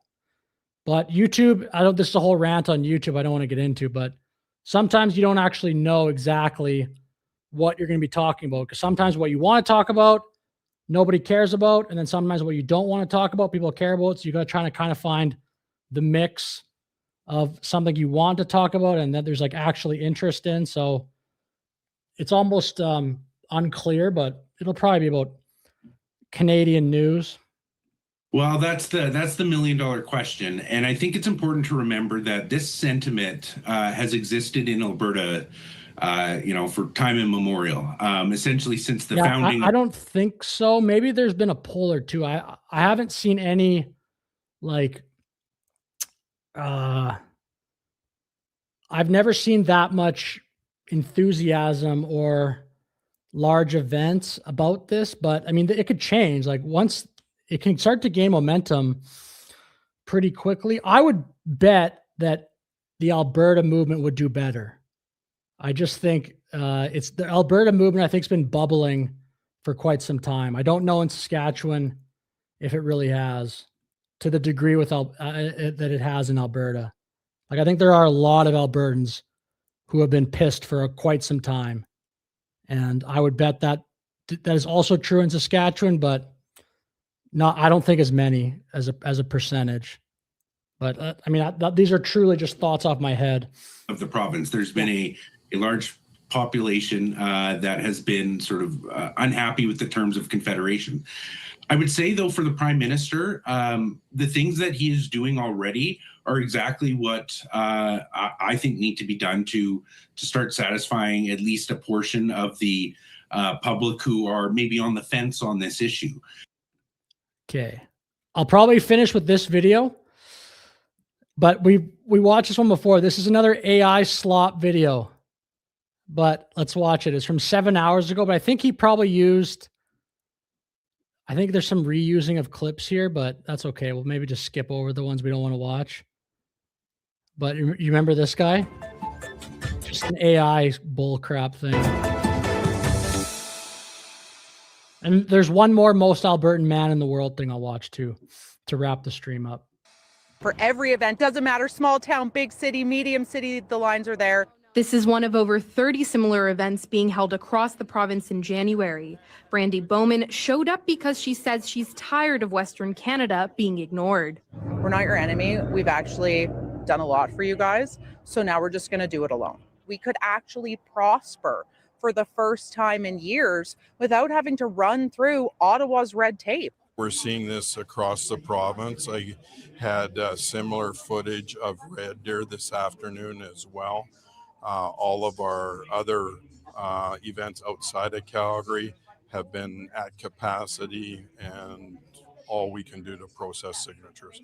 What about my pension? What about Canada Pension? And what about the state of being landlocked? And what do we do? How do we make money if we're landlocked?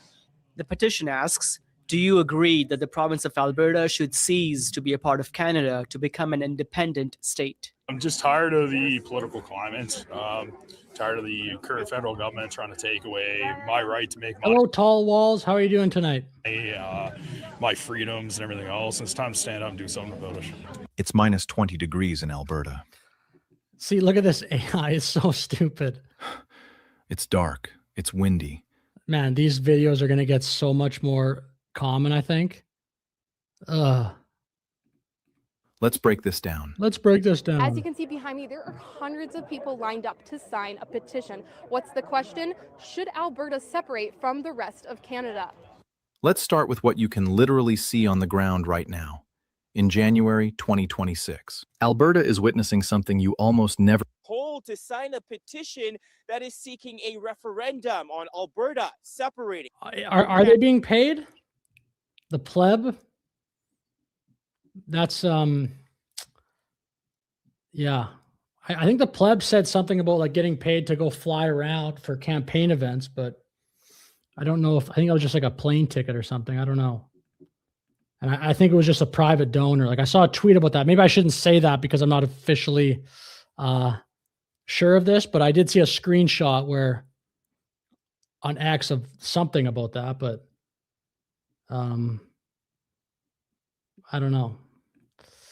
I spent nearly 20 years in Alberta. Very cool. Canada. Your industry is garbage, and if you try to complain, we're going to call you a bunch of hicks and rednecks. Would any Albertan seriously take that offer? And so, you know what? We got the chance for freedom, and I'm going to support freedom. in Edmonton. Yeah, that's the guy. That's talking to Albertans. Shout out to him. Yeah, I like Jasmine too. I think Jasmine's good because she does real interviews. I like that. Like she gets newsmakers on. She had Kate Harrison, who's appears on CBC sometimes, who had a recent segment where she did a great job, actually. It was a rare time on CBC. There was actually a differing point of view. She was basically saying about this Carney speech, okay, great, but where's the results? So I thought that was really important to have on CBC once in a while, I guess, finally. But I think Jasmine Lane does a good job of having interviews like that. I think that's quite important because obviously the CBC and the mainstream media, 95% of the takes on there are going to be left. We'll have take care of our seniors, take care of our health Thank care. you, Terry. Thank you, Terry. Children, give a brighter future to our children. So I think it's about time that we start giving our own province back rather than giving to the rest of the country. If you think that matters, if you think citizens should be able to force big conversations when they're unhappy, Smith says this is blatantly unfair. Less than 1% of Alberta households heat their homes with oil. The government is asking federal. This is interesting. Percentage of homes using oil for heat. Way more out east. What is that? PEI, 40%. Nova Scotia, 32. Quebec, 4. Court to review this exemption. They plan to argue that it's unconstitutional and unlawful. Okay, Nacho, shout out. Pro. Lots of ear porn for separation. Con, I've lost so much trust in government that I don't believe we have the right people to implement, even if we separated. Okay, but I mean, if you separated, I think it would be like for the most part, a new government. More like new people. I mean, there'd probably some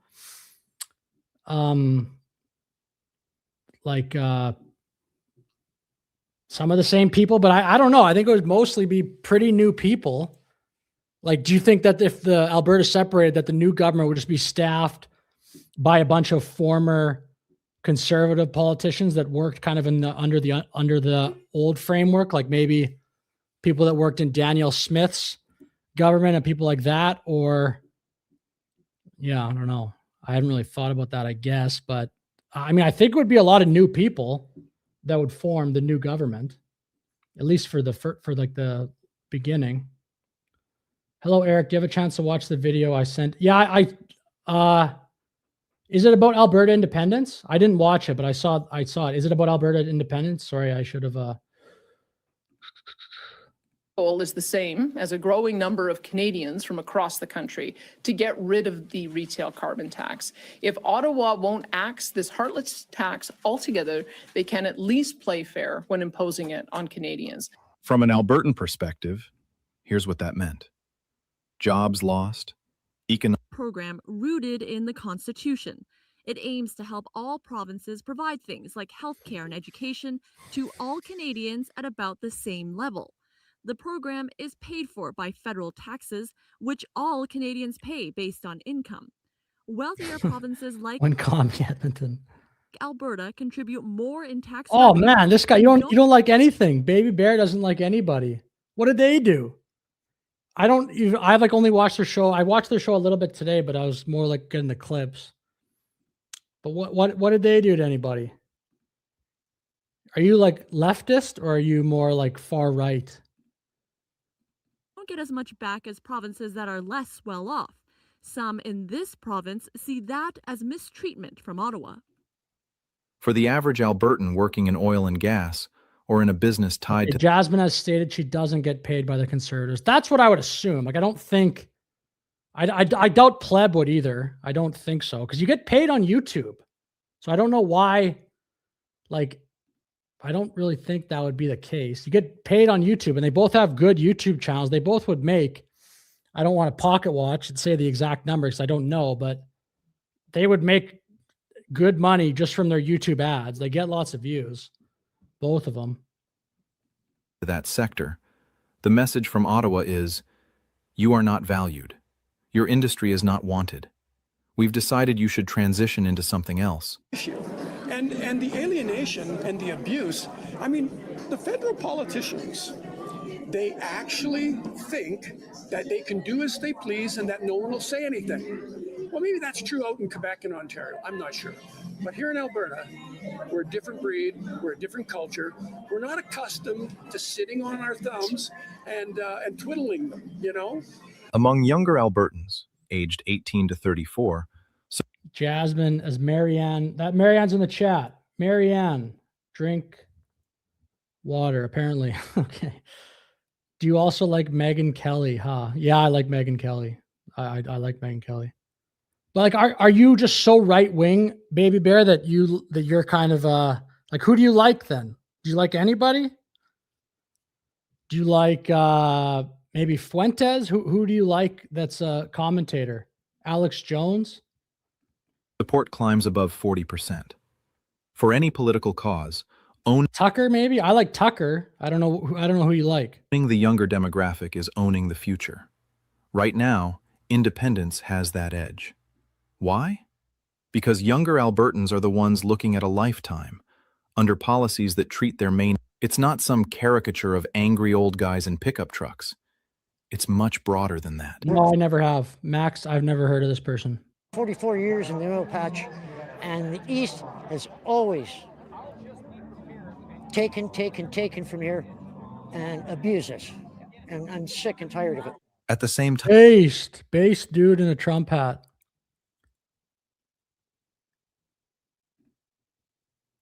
We're done with it. We got to do something. now let's tackle the big fear line. Alberta could never survive on its own. It needs Canada.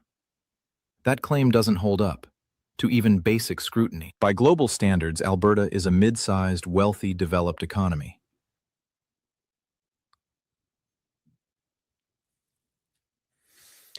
Okay, we're gonna finish off here with this, and then I'm gonna take off because I'm getting again. We'll finish off with looking at some stuff on X here. I'll share this tab. Interview to Rebel. There's a lot. There's actually a lot of these videos, I think. I might play these in every stream. Maybe just one or two every stream. The most Albertan man in the world. If Canada joined USA, they would automatically become a superpower. I mean, USA is, you say you're talking about Canada? Because USA already is the superpower. Only 3 people. One. I think everyone here probably is a little bit. Some people don't like to chat, which is fine. I think some people might even be watching not signed in. Like if you're not signed into YouTube, then I don't think you can chat. Probably not. A New Republic will probably get stunted as to what to do because we would actually be getting to decide.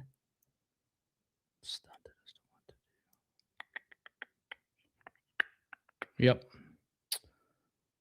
We probably get stunted as to what. Nacho excuse. Have taken a look at the federal Liberals. Anyone the new administration will be 100% better, 100 times better. Jasmine is quite intelligent, better than that Cue ball, David David Cochran is, it's propaganda. I think that's actually the accurate word to describe CBC. When you watch it, it's incredible. Separation is not the answer. Most Albertans don't actually support breaking up the country. And the real problem is that your own elected officials have failed to represent you properly. Canada's provinces and economy are deeply connected, and walking away would create huge uncertainty and harm. Be careful not to stay stuck in an echo chamber that just, okay. Well, then, that's cool. Whatever. It's a well thought out point of view, I guess. Come debate me, Somali. Or you don't even really need to debate. We can just talk about it. But you can click the link, and I'm even tired, so you'll be talking to someone that's literally tired.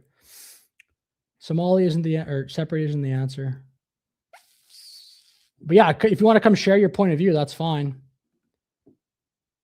It is about a guy. I don't think the echo chamber thing is at all fair, though, in this case, because who is the echo chamber in Canada? The echo chamber is set up in Canada is to clearly benefit the left.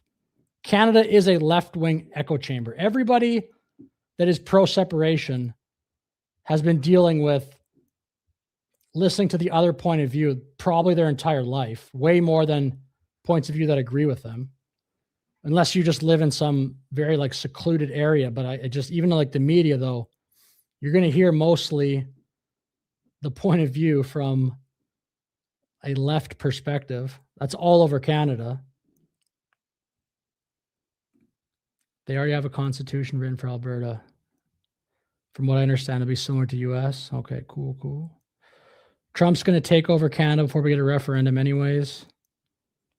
I hope not. I don't think, actually, I definitely don't think that's not going to happen, but because anyway, we talked about that before. I mean, I never say never, but Nacho, excuse me. Take a look. New administration 1. Okay, I'll take a look at this. For fun, we'll watch another one of these videos. Most people identify strongly as Canadians and want to fix. Oh, this is from Somali. Most people identify strongly as Canadians and want to fix problems from within. Who among you will stand up, speak to your MPs, or get involved in politics to make?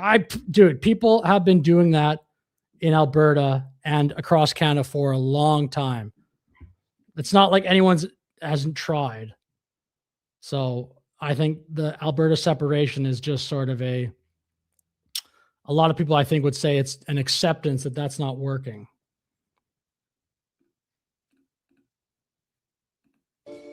He once rode across the plains of Alberta on a buffalo to attend the UCP annual general meeting in Edmonton. He first gave an interview.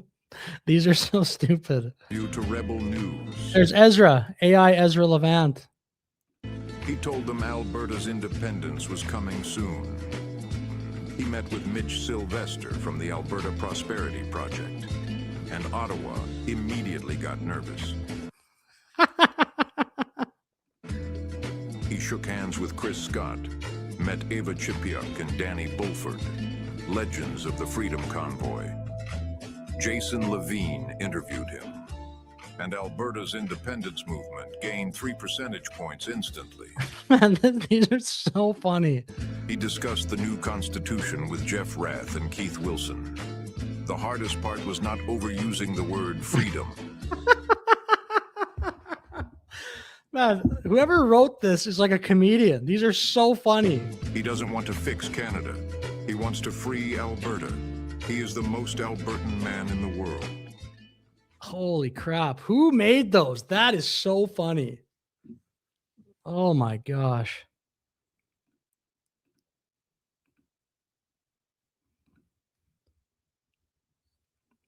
Okay, there's one more here. Let's see here. Most people, he makes. Canada buys nothing from Alberta. What? Oh, that's from Somali. She said that? Most people? I don't think. Did she say that? For those who want to separate, you're free to leave. The real Canadians will stay and continue to fight the good fight. I mean, what if it passes, though? What if Alberta separation passes?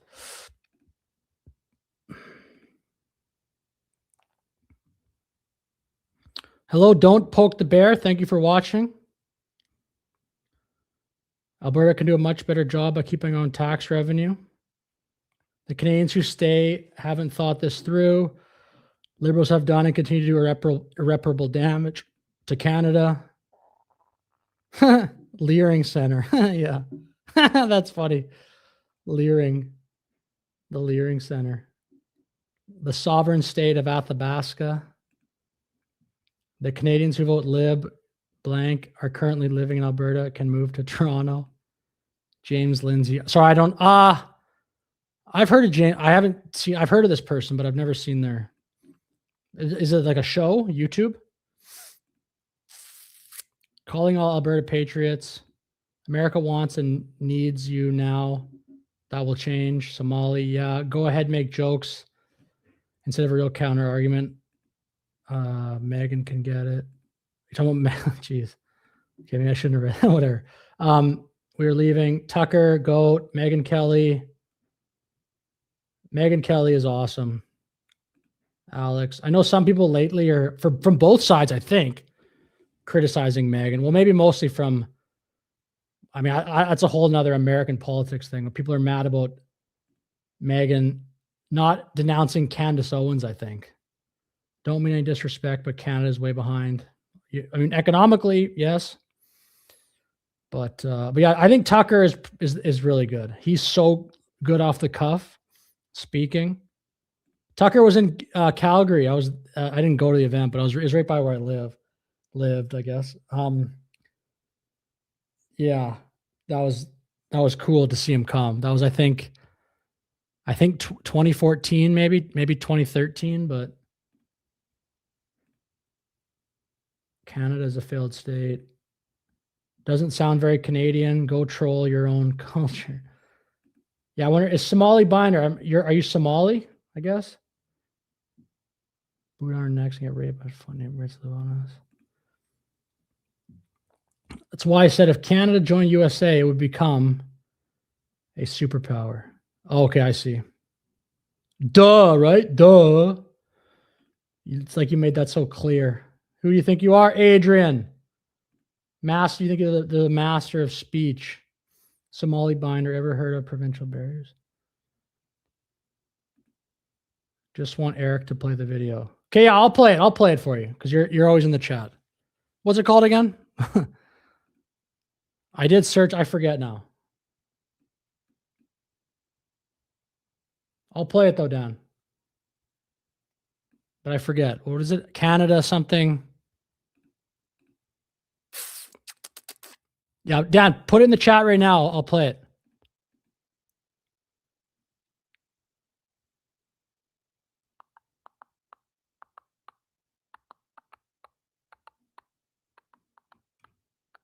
I don't know if Dan's still here.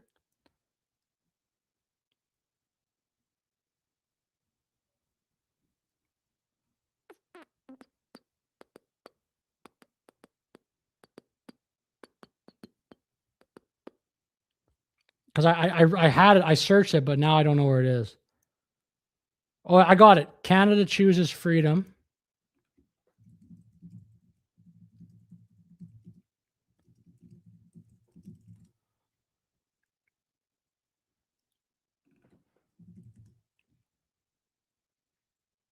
Yeah, here we go, Dan. I don't even know if you're here anymore, but and everyone like and subscribe, please. Like and subscribe. Next weekend, Saturday. Hey, this is the video from Dan. Here we go. January 31st, I'm going to be staging a walkout. Canadians demanding that Mark Carney and the traitorous Liberal government drop out of this trade deal with China that is, in the long run, going to throw Canada's sovereignty away. The Liberals have already done enough to throw our sovereignty away, remove our border. Pure insanity in this country. 26.4% of the total population is now first generation. The transformation has been insane. And now this will be the final blow. Carney signing this deal with the Chinese dictatorship Trump already threatening 100% tariffs. This will be the death blow to Canada's economy and the facade that we are a democracy. We are now cozying up with the most brutal regime in the world because it benefits Mark Carney, Brookfield Asset Management, and a bunch of net zero thugs who have been enforcing their Green New Deal BS on us in Canada for 20 years now. The Canadian people have suffered for it economically, and a very small elite group have made money hand over fist. And where does it all come from at the end of the day? China. All the junk we're buying, all the motors that we're buying, all the windmills that we're buying, they are coming from China. China's not using it themselves, but all this green grift comes initially from China. We're throwing our sovereignty away. Hello, Aquarius. How are you doing? Toronto in the house. Walkout next weekend, Saturday, January 31st. Alberta.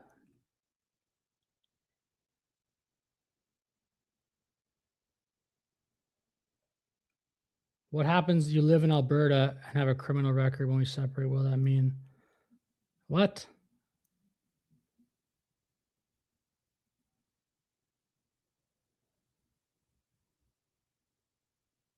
Oh, that's a good question, though. I don't know. Yeah.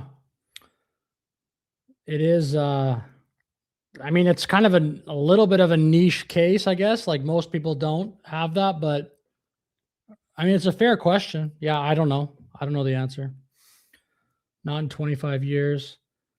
Because I don't have a white name, you think it doesn't make me Canadian. I'm a fourth-generation Canadian. Some whites have been here longer and others even longer. That's not an argument. First, noon, Canadians refuse to cozy up with the Communist Chinese Party. Real true Canadians want nothing to do with this regime. This is a brutal regime. We stand for freedom in Canada. We stand for the right to express yourself. In Canada, in China, they jail dissidents. They kill millions of political opponents. The elections are a total sham. Their citizens are treated like... You think that, okay, I can see Candace. You think Meghan and Tucker are panicking? I think Dave Smith is a panicking. I did a video on my other channel about the panicins. I can't remember who I included, but I think it was Candace and Dave Smith, I think. For panicking. Like Dave Smith is a huge panicking. I would argue. And then I don't even know what Candace is doing lately. It's very hard to watch. I haven't watched Candace's stuff in a long time. It's very hard to follow what she's even talking about. Like cattle. Carney goes over to... But Candace gets like 1 million plus views, even way more than that on her show. Candace is a giant. Women are treated like cattle. Not a peep out of them there about human rights. He lectures Canadians at home, while on the world stage, all he cares about is making money hand over fist. Now is the time as Canadians to put our foot down, say enough is enough. We need to let the world know. Canadians say hell no to partnering up with the Chinese Communist Party, the ruthless dictatorship. Absolutely not. Canadians stand with American freedom, not Chinese communism. Our values are aligned with the United States of America. We share our border with them. We have fought in wars with them. We have died courageously with them. We are not betraying our ancestry and now teaming up with the brutal Chinese regime over the United States. 27, according to ChatGPT. I mean, AI can be wrong, but Canada ranks around 27 to 28 out of approximately 145 countries worldwide. Global military power rankings. America. Carney is trying to put the death blow on Canada right now. He's been destroying this country with his WF Davos stooges for the past decade, working under Justin Trudeau, overseeing the most horrific run in Canada's economic history. It's been an absolute catastrophe. This country has transformed so radically. Open crack smoking all over the place. Yeah. Degeneracy all over the place. The open drug stuff is incredible. It's so gross, man. Every 3 shops is either a marijuana or a mushroom shop. It's a dystopia. These WF globalists could give 2 damns about what happens to the Canadian people. It's all about their own bottom line. You've never seen Mark Carney speak as passionately as he did at the WF Davos speech. What an absolute joke. No ums, no ahs in that speech, because those are his real masters. Those are who he's actually serving, is the people in the billionaires in the Swiss Alps. He could give two damns about the Canadian people. He has 3 different passports. He's lived in countries all across the world. He's claimed he's a global citizen. He never speaks patriotically about Canada. He's outside of the country more than he's inside the country. This man is selling us out. Canada, due to the policies of Mark Carney, Justin Trudeau, and the Liberal Party, will cease to exist within the next 5 to 10 years. Nothing to do with the radical transformation. Yeah, I don't know anything about this. I don't think Megyn Kelly, I don't know. I haven't followed this, but I think Megyn Kelly was mad from now what I remember that people were telling her to do certain things. I don't think she liked that she felt like pressure from people to denounce Candace, or maybe it was to denounce other things, but yeah. The fact that we've only spent between 1.3 and 1.4% of GDP on national defense, we're not going to be able to defend the Arctic Circle. There's no doubt about it. We need to put our foot down right now, like the Freedom Convoy, and say, oh, by the way, Carney said that anybody who participated in the Freedom Convoy was a seditionist and an insurrectionist. Yeah, I think the state of Canada is a reason for sure for Alberta independence, for sure. This is your idea of a Canadian patriot, a man who says that you're a traitor if you attended the Freedom Convoy against mandatory vaccinations. Yeah, Carney's a huge mandatory vaccination guy. Carney is an authoritarian tyrant. Canadians need to put their foot down now and say, we stand the hell against this partnership with China. Give me a goddamn break. This is not who Canada is. Mark Carney does not represent us. Stay tuned for more information. Saturday, January 31st at noon. If you're interested in supporting, check out my Substack, grab a paid subscription, grab some gear. Anybody who grabs gear or a paid Substack, I'm going to be doing lives now on Tuesday night for strategizing moving forward, because we need to take this country back. This guy, I don't even know who that guy is. Hey, I've never Richard, watching the Plain the Plain Bagel. I haven't seen one of his videos in a while. Oh, whoops. Bagel. It's 2026. I'm not going to watch this. I'm just doing this while I switch the being thing. a tariff channel. I know you've all been craving that tariff content and more tariff updates. And boy, oh boy, has the new year been delivering. So far, already in January, we've seen Trump impose new tariffs on semiconductors, threaten European countries with tariffs for not letting him take over Greenland. The European Union lawmakers suspending their U.S. trade deal agreed to last year.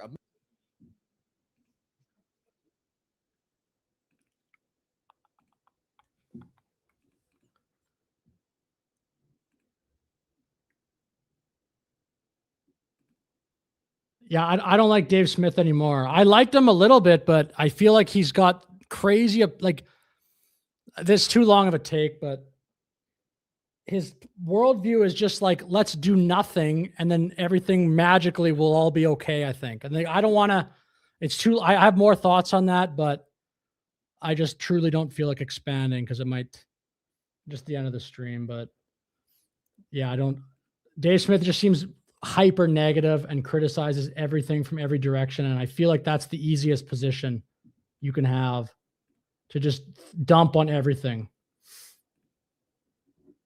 Thank you. Which third world countries have? I'll look that up another day. I'm just getting to the end of the stream. Thank you for asking the questions, though. I like that.